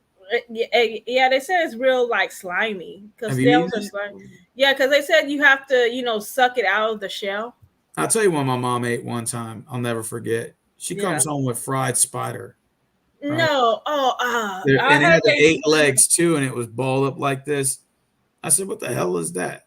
She said, "It's fried spider. You want something?" Like, nah, I think I'm gonna pass. And she was dipping in ranch and eating it like it was nothing. They I do just, that in foreign countries. I heard they do that in foreign oh, countries too. They eat it. Oh my God, they do it in parts of Africa, in certain I parts of look. I Asia. understand it. They probably look at some of the stuff we eat. I get that, Rick, but it's just I just couldn't. I couldn't It just eat. seems like they eat anything that comes off the ground. I can't do that. I don't. I'm anti-arachnia, so I cannot eat a spider. I've had raccoon meat. Raccoon meat's actually very tender. It's Uh, good. I've had raccoon. Raccoon's actually pretty good. oh, rabbit and frog leg and turtle. I can't do frog leg. I've never had turtle before, but I've had rabbit once. I've had deer meat plenty of times. Frog Mm. leg, oh. And turtle, I've never eaten. Yeah, turtle. I didn't Oh know my people god. eat turtles. Like Oh, I keep never them, eat keep the any same. other meat besides beef, chicken, and I got rid of pork because I couldn't eat swine. No, but yeah, like I never ventured off from that. I've had fried squid, Rick. It's a very. You know they fry grasshopper now. I didn't know that. Yeah, they oh my god, they frying bugs like scorpions. They eat scorpions. I've never had that. Yeah, I I- don't I've do. I've had fried. I've had fried squid. It's okay actually. It's not. It's all right. You know, not the best, not the worst. Yeah, I don't eat bugs. Yeah, I refuse to eat bugs. Like, No, I've never had a roach, Rick. No, I think I'll pass on. oh yeah, they have fried roaches. Oh, Yeah, like okay. Now that's the part where my stomach is churning. God damn it! No. like roaches are they eat everything. Like that's not no. I hate that. No, I can't just eat anything, man. I have to have limitations to that. Oh my god, when I see people eating frog, I think of Kermit the Frog. Well, I Zargon with the deer meat. If I was you, get deer meat chili, and it tastes like chili, like chili. You know, like the 3 alarm You chili know with what? the red beans. I Get the don't know deer what meat I chili. eat anymore because Get deer meat chili, man. You'll never go wrong. Or you can get the steak, and you put them bad boys in some brown gravy and let that motherfucker cook for a long time. Put some potatoes and stuff, carrots, and you good to go. oh my god, like I can't like you may never know. I'll probably be eating everything other than beef and chicken and turkey. Oh, You may never know what you be eating hey, nowadays. Christina, where are we going on a date to when I come see you? Let's see where we're gonna go. Nowhere where it has frog legs, okay? So Where frog I legs, agree sweetheart. with I Zargon. There are people that eat rats too. Would you ever eat snake? I've never had snake before, but I heard from a lot of people it's good. You ever had No, snake? no, I would never eat a snake. I've had You've goat. never I've had seen it. lamb. You ever had lamb? Goat? I had lamb. I've Yeah, had lamb. I've had goat. It's pretty good. I had lamb. Goat Yeah, has an acquired taste to it, and it's lamb. not as aftertaste. I got it from like a Mediterranean restaurant. Mhm. It's pretty good. It was my first. It was kind of like my first time tasting lamb chop. It was really good. But I got Zargon was saying that that he's gonna eat rat next. Oh, Christina wants to go to Plucker. She wants me to take her to Plucker so we can have those cheese dicks I was telling her about. Oh my god, you Okay, guys let's on do that it. soft porn. Yeah, it's that soft porn shit. Yeah. Hercules, Hercules, Hercules. No, but what was I gonna say? would you ever eat fried rat? Fuck no. I will never eat it either. I'll feed it to my cat, but you know. Oh, mouse. I mean, I've had people eat hamsters before. I never eaten hamsters. We do have a hamster as a pet though, and that little bastard goes and pedals on his little treadmill, and he Hmm. sits there and sucks on the water thing. You know, you have that little water tube, and he's sitting there just pedaling. You can hear that little wheel going at 2 a.m. That boy's still on there exercising. Oh really? Uh-huh. Oh wow. I've Yeah, never had bird. yeah, you need Rick said he's had bird before. Have you ever had bird meat? no. I've never had that. He said it tastes like It's chicken. uh you may never know. You might think that you never had it, but you might because they're replacing uh certain meats like beef and chicken, Okay. and um and they're probably replacing it with another animal. I'm just gonna be honest with you. Oh yeah, you never know what the fuck you're eating now. Especially like some of Yeah. these Chinese restaurants, like they claim you're getting chicken, kung pao chicken, but that's kung pao rat. Some rat they fucking found dead on the side of the I fucking was in corner, and they cut that Tokyo motherfucker open Town. for some easy fucking meat.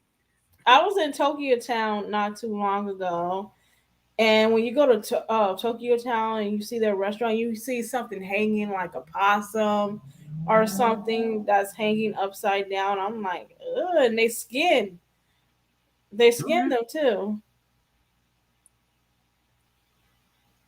Rick Oh, says, "Let me know the place that y'all are gonna go to Cheese Dicks. I want some too." Hey man, let me tell you, them things are fat like this, and you're gonna be sucking that goddamn cheese out that motherfucker. That goddamn thing is huge. I've never seen a cheese stick that big in my life, ever. And they fry them motherfuckers right in front of you. Shh. mm, Have you ever had fried Oreos? Rick no. says. No, Mm-mm. I've. You go to those carnivals and they fry the desserts. Believe it or Oh not. Yeah, yeah, they'll get a they. I Snickers heard bar and they'll put it in the deep fryer. they. I heard they do that to Twinkies too. I never Now, had ooh, Twinkies. I'll tell you what I had when I went to the rodeo. I had fried bacon, big bacon strips, and they just throw that motherfucker right in the fryer, and it comes right out, and you eat that damn thing. Walk around, you get to ride the Ferris wheel or get in the little aqua tank or sit on the massage chairs or see the cows and the bulls and everything. And you got the carnival part, you got the rodeo part, and then you got the pit bull is there, so all the girls were like running front stage to him, Mm-hmm. whatever. But he performs a couple songs with Chris Brown, and then that's it. They did the international love thing, and that was it. And then it was the fried bacon is what rodeos are known for. Fried Oreos, fried Snickers bars, okay, Oh my goodness, they fried bananas, everything they throw that bitch in they'll throw you in the fryer if they have to. look. We have the fair called the OC Fair and the LA Fair, and they Okay. do that kind of stuff. Yeah, I mean they'll throw you Yeah. in the fryer, Rick, if they want to. Yeah, I mean shit, I whatever oh they'll my fry god, whatever the fuck you want to. the Want to chop your OC finger off? They'll Fair, fry your finger. the OC Fair is so expensive. It costs like for each person, I think it's $67 each adult to go in. To where? The OC Fair. What's that? Orange County Fair, where you Oh, go. Yeah, yeah, you have to pay for your entry. You got to pay for parking. games. You got to get tickets. What else? And you got to pay for your food. It's very expensive. Oh, absolutely. Yeah. Oh my God. It's like, I'd rather, if I want to pay that much money, I'll go to Disneyland. Is Disneyland like? Is it the hype that everybody says it is? I used to work there. That's what I'm asking. Yeah. Mm, Like, is it all it's hyped up? like, Everybody says it is. it's like, to me, because I used to work there, and I work there like almost every single day. So I'm just sitting there, if you had never been there before, yeah, it'll be the shit.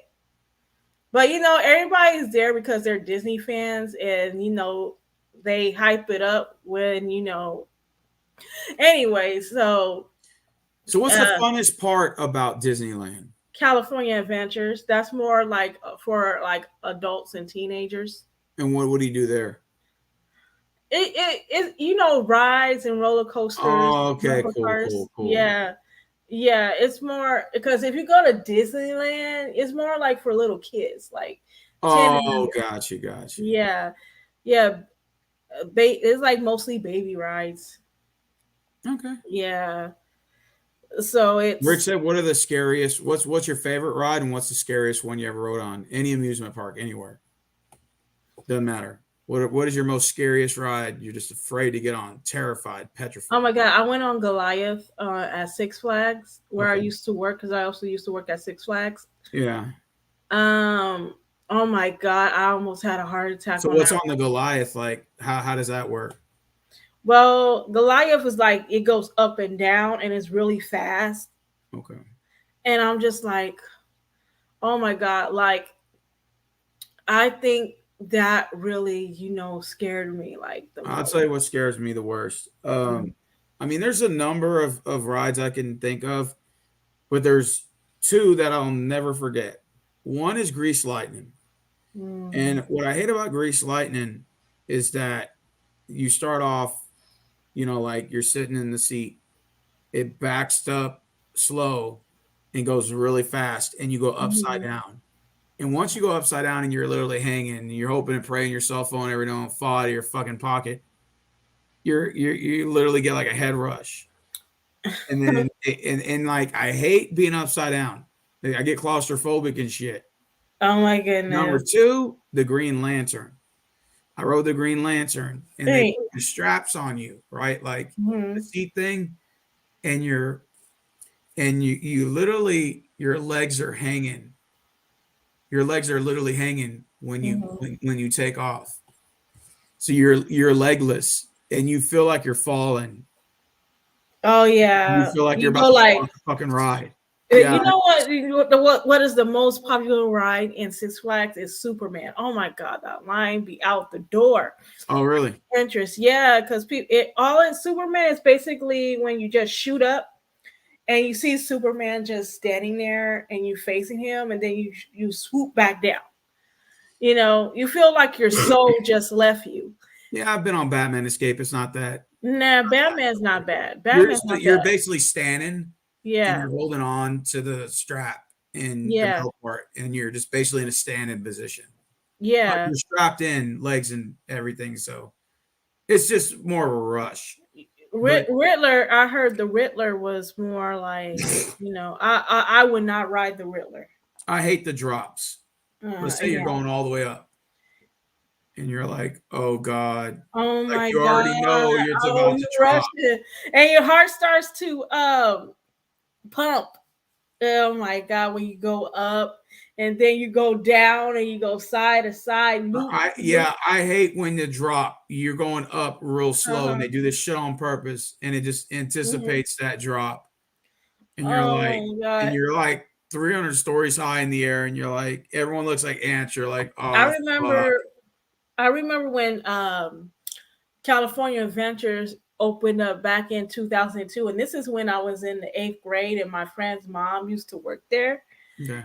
And oh my God, like I remember because they had that Mickey Mouse like hoop. And my friend, oh my God, like she's so brave. Like roller coasters is nothing to her. But for me, I'm like, when you go up like, and then it kind of stops, and then it slowly you go down fast, and I'm like, oh my God, oh my God, oh, It is. Yeah, it's just I heart. agree with you 100%. Zargon, what's your favorite ride? He said he's not terrified. What about the dungeon drop? That's where you're seated, legs are hanging, and it raises you all the way to the top. You're going up, up, up, up, up, up, up, up, up, up. And then you can see like the whole fucking park, and you're like, holy shit. And then all of a sudden it just drops you like so fast, and you get like this head rush. And Oh my God, I remember. It's that Tower of Terror, isn't it? No, that's yeah, Disneyland. Yeah, yeah. Well, it's dungeon drop at Astroworld yeah, or Six Flags Magic Mountain. yeah. Oh my God, like that tower, you don't want it to drop. It's like when you drop down, you kind of like squish. It kind of like you're squished together when it drops down because of gravity and all that stuff. Oh my God. What about Hollywood? Is Universal's Universal, yeah, I used to work there too, to be they're honest with pretty? Oh, he said he likes Space Mountain. you. Space Mountain in Disneyland? Yeah, have you ever been in Space Mountain? Yeah, I think so. Is that Buzz? That's Buzz Lightyear, yeah. So what about Universal Studios? You ever been in that one? Yeah, I went there like a couple of times because I used to work there. So is it pretty good fun? It's good if you're into movies. I went on Minions. I did Jurassic Park. Um, the one that I really, really like is when you take the tour of, backstage when they take you on the movie set Really? of, yeah, of Jaws. What's the other one? And it's a really popular movie. I forgot. Um, Motel, Bates Motel. Yeah, Bates Motel. Oh, There's another movie that was made back in the 90s with Tom Cruise. yeah. And they have the Fast and Furious ride. That is the best. The Fast and Furious. Yeah, that's the last That one. sounds fun. Yeah, it's really fun because you're there, racing with them. It's so awesome. You have to check it out for yourself. It's Okay, so Rick says, what would okay, off topic, what would be Rick wants to know what an ideal date would who for me? well, I guess both of us like what would be an ideal date? What would be something you would enjoy? Your ideal date, dream date. My ideal date is like, and you guys, oh my god, you men are gonna like hate this. It's an expensive dinner. That's it. And like that's my ideal date because I think that's the time when you get to know each other and you sit down and you talk and it's like a relaxed environment where you just sit down and you talk about the things that you did. You talking about your past lives and all that stuff. I really like that kind of That sounds setting. like a cell phone conversation. A cell phone conversation. No, well, it's okay to talk. Because there's things I would tell you in real life that I don't talk to you over the phone. I'll tell So you what I like. A good what old nature walk. nature walk, Oh the yeah. free. No, the first you go on the nature walk.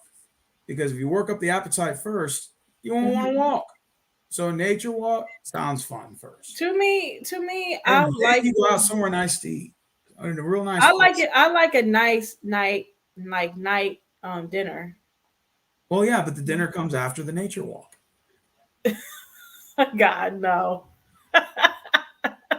And only like I don't like. Here's the thing, like I guess that's good when when you're comfortable with each other and you trust each other, and You go to and the you beach, like. so I'll drown you. I'm just Here's kidding.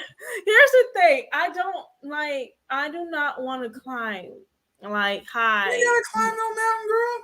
No, well, no, I don't. But I just don't like spiders and Rick ugh. says, "Would y'all ever go skydiving?" Oh Probably no, negative for me. no, I I would have to not. master that. I Because barely rode the what Ferris wheel happened if the 2 years ago. parachute doesn't launch?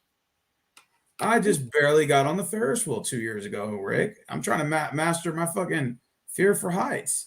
Oh my god, the Ferris Now wheel. you Oh want my me to go fucking fly skydiving? That sounds scary. oh my god, But don't it tell me. sounds fun too. If you got over that fear and then jumped and you have an instructor and you're like, you get that rush, Mhm. to me that sounds fun. But honestly, zip lining is definitely something that I would love to try. Oh To my me, god. zip line sounds fun. I don't think I want to do skydiving. No, I feel like the what's gonna happen is that it's going to the parachute might be jammed or Okay. malfunction and you Rick's can't. asking a very trick question here. Okay. What? Okay, he says, um, okay, so basically, well, I know how Rick's asking. I'm trying to reiterate to where it makes sense. Okay, Mhm. so I go to see you in Cali. Where are we going? First place, Mhm. where are we going? Where you want to go? What's the first thing you Well, want? let's say I'm coming to Cali. I'm in your backyard, and Mhm. I want to go to the funnest places. Where are we going? Let me think. Um, I'm trying to think of the funnest place ever. Okay, Christina, I come see you in Indiana. Where are we going? Your Mhm. backyard. I want to have some fun. I want to have a good time. Doesn't matter where at. But I want to have a good Okay. time. Tell me where we're going. Zargon, I go up to visit you in New York, your area. Where are we going? Let's see how creative we are. Because I can already tell you guys if you're coming to see me, I can already tell where I'm going. So Okay, the first thing that I'll probably, think that we might do, Okay. we might trying to think of a cool place. I can't, It doesn't have to be out of the ordinary. I know, Just I know, just, I know. I just, we can start off with somewhere to eat. Where are we going to okay, eat? a nice Italian restaurant. Not, not Oh, like, not like, not Subway, not Quiznos. A nice one where, oh, not Olive Garden, like somewhere nice. yes, Oh, nice. gotcha. Okay, all right. Yes. And then I want to take a Not trip to like see that. the Bay. So, The Bay. like, like the Bay Area, like, like the water, the beach. Okay, so is Santa Monica Pier? As long as the water beaches look good to me, I'm game. Santa Cruz. Okay, the Connor Prairie. Okay, so Christina, what's the Connor Prairie? Let me type that up actually. Let me see. Let me type that in. The Connor Prairie. And maybe up in, if you ever come here and there's like a sport event, we'll probably go to like a pub or something. Ooh, Yeah. it's a museum and it's even got a helium balloon, the ones that float in the air. Yeah, I just with helium balloons, I feel like, my wig might catch on fire with all that stuff. Well, I'm afraid that my dress might catch on fire. So there, we're even. Yeah, it's just, and the Hollywood sign, it's a beautiful view, It especially says at night. with the Connor Prairie, it says located in Fishers, Indiana. Connor Prairie is a nationally acclaimed history destination created by Ellie Lilly in 1934. You s- What? you said that you wanted to see the Queen Mary, right? Yeah. Let me type that in. Yeah, Queen Mary. yeah, we can visit the Queen Is Mary, that Long Beach, right? The Queen Mary? Long Beach. Yeah. Yeah, I'm typing it in. Oh, it's a ship. It's huge, and it's by Queensway Bay, Hmm. where it's got its name from. It says after several years, the deceased profits for Cunard Line, Queen Mary was officially retired from the service in 1967. She left Southampton for the last time on October 31st, 1967, and sailed to the port of Long Beach, California, United States, where she remains permanently moored. Hmm. And it says, what is the Queen Mary ship famous for? The Queen Mary had set a new benchmark in transatlantic travel, Hmm. which the rich and famous considered as the only civilized way to travel.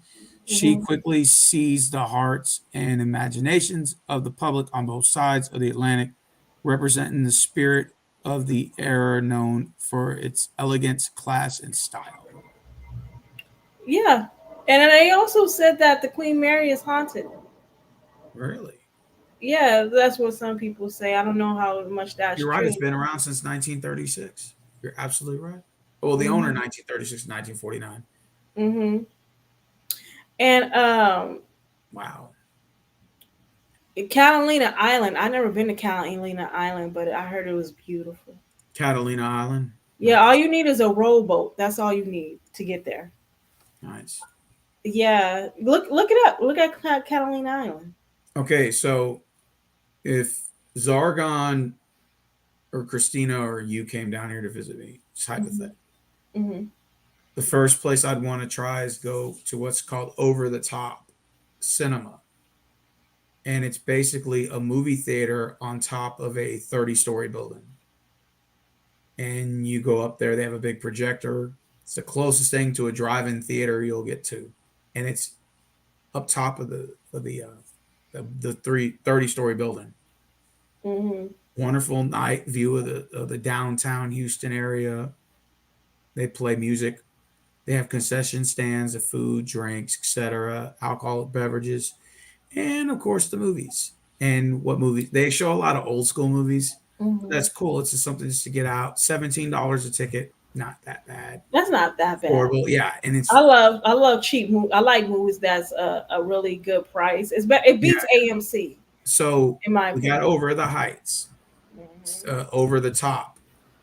You know, Um, if I were to take you to the movies, I'll take you to a $5 theater when to show like movies that are currently coming out mhm. cheap. Then if you want to go hiking, I don't even know where to begin. Cullinan Park by a private airport, about 3 miles into the walk, you got Mhm. the 23rd largest pecan tree in the state of Texas. It's got a plaque of its authenticity, and Mhm. it's secluded in its own area. The trunks of the trees are like 80 to 130 feet long, and it's the 23rd largest tree in Texas. Oh. And it's got a plaque. And then, of course, you got the lookout tower, tower to walk into. You can see White Lake. It's beautiful lake horizon. You can see the ducks, the turtles, What about frogs, anything historic? historic. Well, we do have you can go to downtown Houston. They got a bunch of old historical buildings. Because I know in Cali we have a bunch of old like historical buildings too, and not just in downtown LA. I'm talking about like towns that are ghost towns like California City. That was supposed to be developed back in the 50s, but it never happened for some odd I reason. mean, we got Space Center. We Hmm. got the Houston Museum of Natural Science. Hmm. We got the what is it called? The Mino Collection. Have you ever heard of Allentown in California? No, what's that? Okay, Allentown used to be an African American community, and at first it was thriving until the water was declared unsafe, and people had to evacuate because the water it's considered not drinkable. Okay. Yeah, so basically it's just like a tour, like a tourist attraction. Oh, Yeah, nice. yeah. Well, Rick says San Antonio is a good place. Yeah, we can go to San Antonio, Riverwalk, the Alamo, historical Alamo. You got the Dinosaur Museum, huge museum down there. Um, then of course you got Austin and Sixth Street. It's like college party, college life. You're just on. It's like Bourbon Street, New Orleans. They just drink all night out there. And then you got Dallas, and there's so many things to do in Dallas. I don't even know where to begin. But I never been to Dallas. Dallas got 5 huge lakes. I've been to 3 of them and had a blast. And we got the Houston Zoo, Aquarium Museum here. Um, I mean, there's a lot of things. It just depends on what you want to do.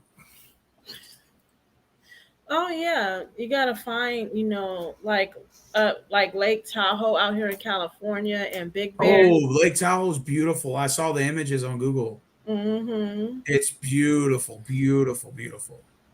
Yeah, but I heard it was expensive though. I never went. Is it? Yeah, depends on what are you renting, what cabin you're renting, and all that stuff. You know, I had this on my bucket list because a buddy of mine moved there just Mm. recently, but he wants me to come visit him in Salt Lake City.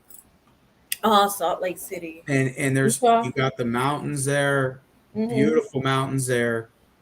They got this one park where you take like the scenic drive. It's like 30 miles, and it's got like rock formations that make like a horseshoe, and just like beautiful, beautiful mountain scenery there.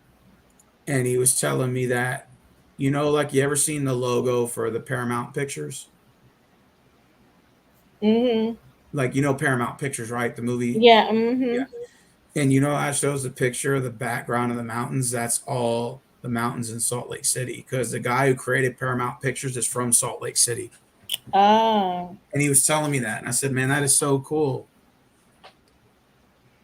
man. Yeah. And he lives right in downtown Salt Lake. I like to see historical sites. That's just me because I'm a historian. Um, Sounds fun to me. yeah, I like to learn about the Wild Wild West. Indian You cowboys. know, the thing about Utah, the craziest thing is that all their shops are closed on Sunday. McDonald's, Burger King, all those places, because it's all Mormons. That state is all owned by nothing but Mormons. Hmm. So Utah and those Mormons don't like alcohol. So you can't just get alcohol anywhere. You got to go in the inner city to get it. So if you live in a small town, you may not have any alcohol places. Just for those of you who drink alcohol, like want to have a beer or something. And they close everything on Sundays. Gas Um, stations, everything. So they take religion there. The Mormons take their shit very seriously. You won't see a lot of Christian or Catholic churches, too many. hmm. It's all Mormon based, and they basically run that state. Oh yeah, So yeah, Utah. Yeah, they run yeah, it. Yeah, they have the fundamental Mormons there where they let's just have say like, you ain't going to Utah being Pookie and Ray Ray. They'll chase you right the fuck out. oh yeah. Or you ain't gonna go there acting ignorant because they will chase you out that state. They don't play that shit, you know. And Hmm. and like there's not even a lot of Catholics that live in Utah, and that's the way it is in Utah. I'm like, man, that sounds like a place I want to go visit. He's like, man, I want to get a fucking beer, man, but I got to go into the city to get it. I'm like, why? He's like, because in my town they don't sell a beer. They don't like alcohol. I'm like, wow. Wow. And every church is Mormon based. Oh yeah, those Mormons, they really Oh serious. yeah, they take religion very seriously in Utah, Rick. Yeah, they don't play with that. Even the essays that go there come correct. Hmm. They come correct because those Mormons will chase you to fuck out of Utah. You know, Yeah, like you really want to get gangster, fuck with the Mormons in Utah. They'll chase you out. they probably do have Mormon gangsters. You know, yeah, you got to come correct. He even told me, he's like, man, when I come here, I got to watch what I say and stuff. Everything's Mormon based, man. Yeah. Hmm. These Yeah. motherfuckers will chase you the fuck out of Utah. You'll wish you never been there, but it's a good place to visit. You know, Yeah.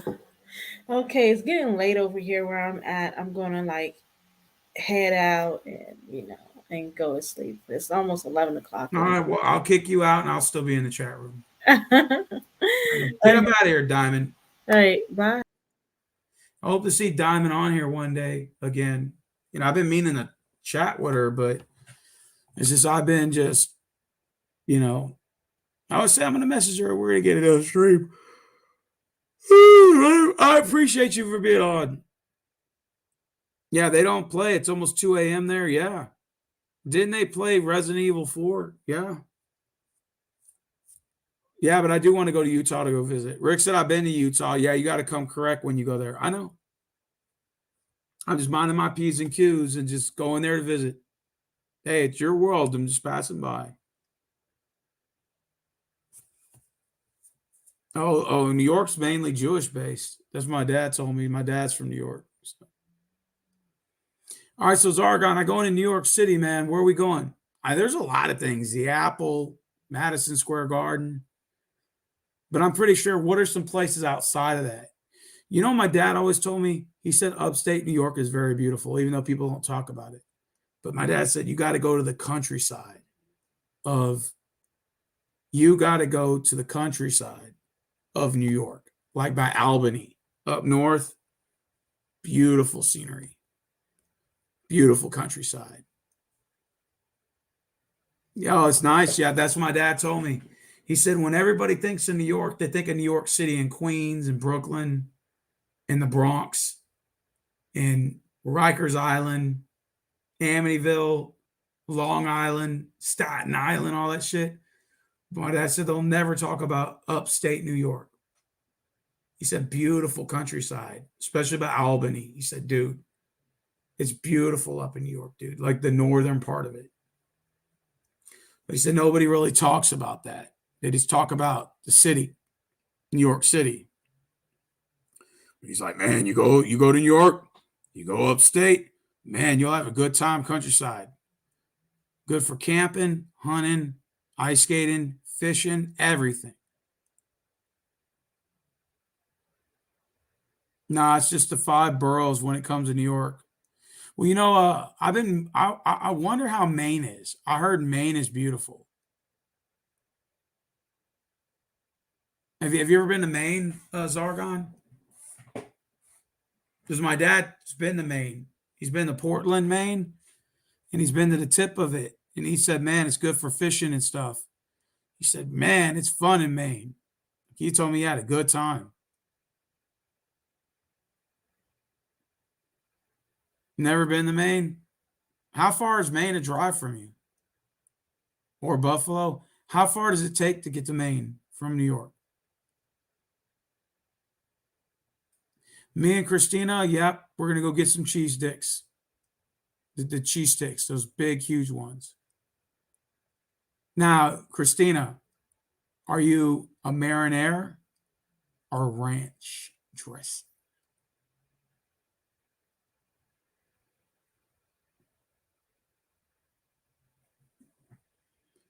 Demetrius96.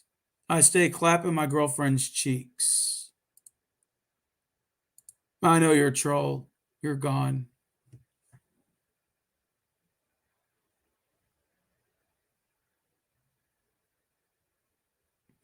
Even just to visit Syracuse takes a minute. Too damn far to go to Maine? Interesting.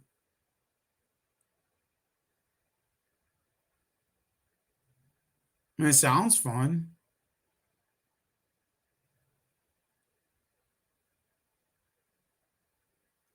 What parts of New York have you been to? Hours apart? Yeah, it's a troll, Zargon. It's a troll. Yeah, but me and Christina, we're going to go get some cheese sticks. That's going to be our date.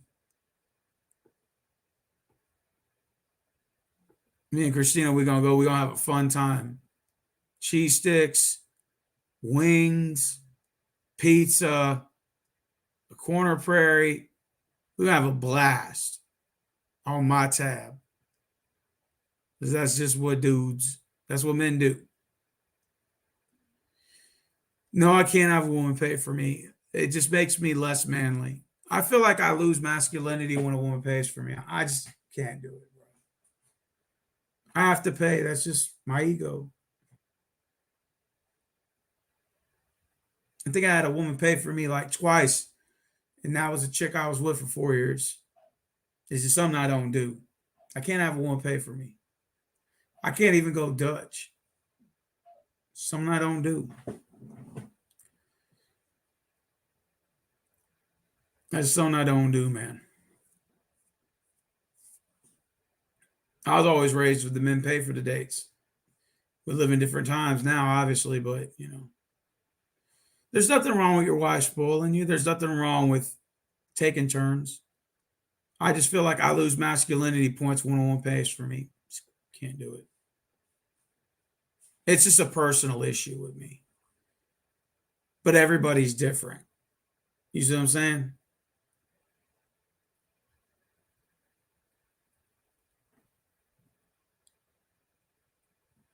It's a me, I was so used to paying all the time. I just don't know what it's like to feel like not to. But I have to do it. It's just something, it's just a personal ego of mine. It's an ego. Oh yeah. Christina and me, we're gonna go out on a wonderful date. Cheese sticks, marinara, ranch. Then we're gonna go dancing. We're gonna go dancing. Bah humbug. Rad. And if you're not in the gift of giving, you, my friend, get the lump of coal for Christmas. Yeah, we're gonna go dancing. Yeah, me and Christina, we're gonna go dancing when I get to Indiana. Me and her, we're going dancing. And eat some cheese sticks. The giant cheese sticks with ranch. People like pizza sauce. I think it has an aftertaste. I could barely eat a little bit with my cheese stick. A couple bites. But you put it in ranch. Dip that ranch around. Man, ranch goes good with everything. Nah, blue cheese tastes like crushed up crayons inside your ranch. Ew. No, thank you. Yeah, Rick said facts. It does taste like crushed up crayons. Yeah, you know when you're a kid and you chew on the crayons because you were a kid, you didn't know any better, and crayons had a nasty ass taste. That's what blue cheese is.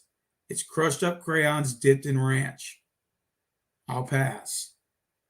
They call it blue cheese crumbles. It's just nasty as fuck.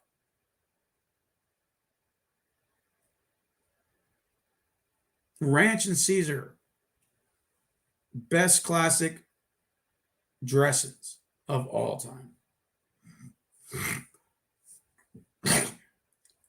Absolutely. Rick said Caesar or ranch?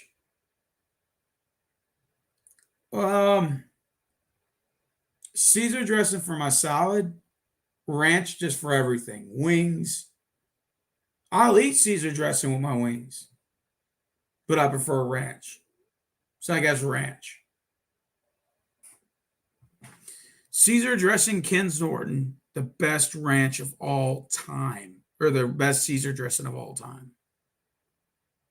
What type of ranch? Buttermilk or classic? Classic. I'm not a buttermilk ranch guy. I like classic ranch. Blackened ranch is crap. Is crack. Yeah, that sounds nasty as fuck. Oh, the one with them peppers in it, the big peppercorns. No thanks. I'm people like buttermilk ranch. I prefer classic ranch. Something simple.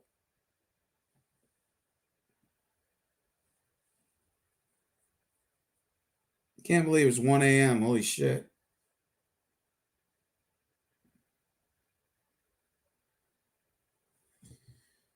Yeah, but me and Christina we're going to go get cheese sticks.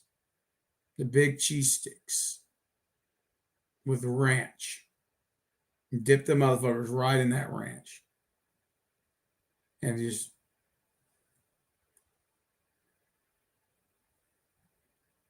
dip it right in that ranch. And you ain't lying. That shit goes hard. So Zargon's still in here. Who's the other two? I got 3 watching. Curious to know who is watching. I got 5 people in the chat room. Cool, cool, cool. Hey, the more the merrier. Shit. Yep, time is flying, Zargon. Yeah, I work at Walmart tomorrow at 9 a.m. Same shit.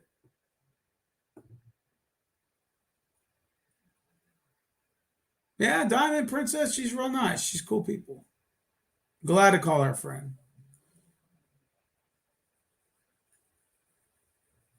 Yeah, if I come to California, hell yeah. Go to nice places, have a good time, man. In California, there's always something to do. You'll never be bored. Never. You'll never be bored going to Cali. Always something to do. Hey, what's up, Donovan?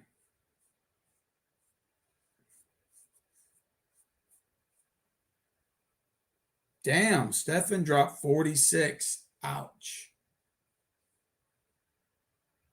That's a lot.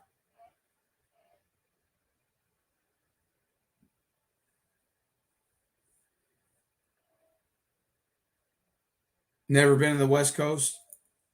I need to go to the East Coast. I always wanted to go to Philly. Go see the Rocky statue. Lakers lost? Oh, shit. Damn.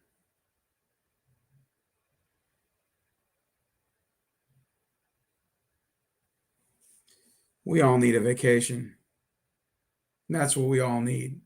A vacation. Now, Lakers are trash.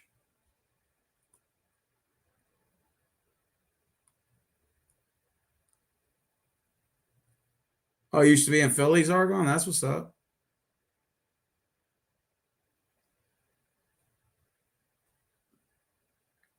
Damn, Spurs beat the Lakers. Damn. The Lakers boys are trash.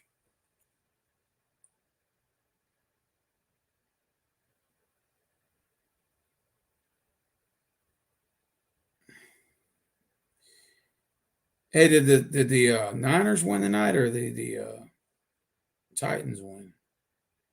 Oh shit, Titans beat the Niners. I thought the Niners had it.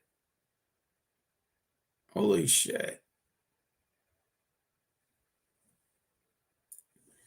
Christina, baby girl, did you hop up out of here?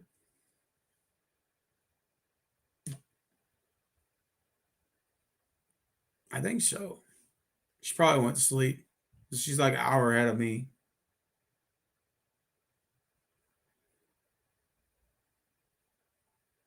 Yeah, we do need a vacation, Rick. Hell yeah.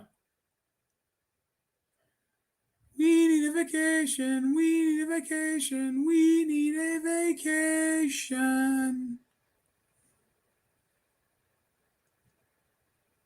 Hey, congratulations on your Cowboys.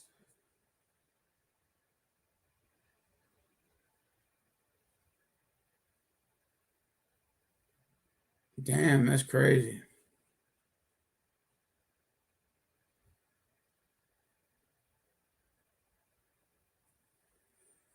That is crazy, Rick. Oh man. Oh, I'm fucking tired, but I don't know how much longer I'm gonna stay on, but my back is killing me. I hate back pain. Back pain's the worst to have. I hate back pain, man. I'm already got it right now, Rick. I can feel it. I need to take some ibuprofen and take a hot shower.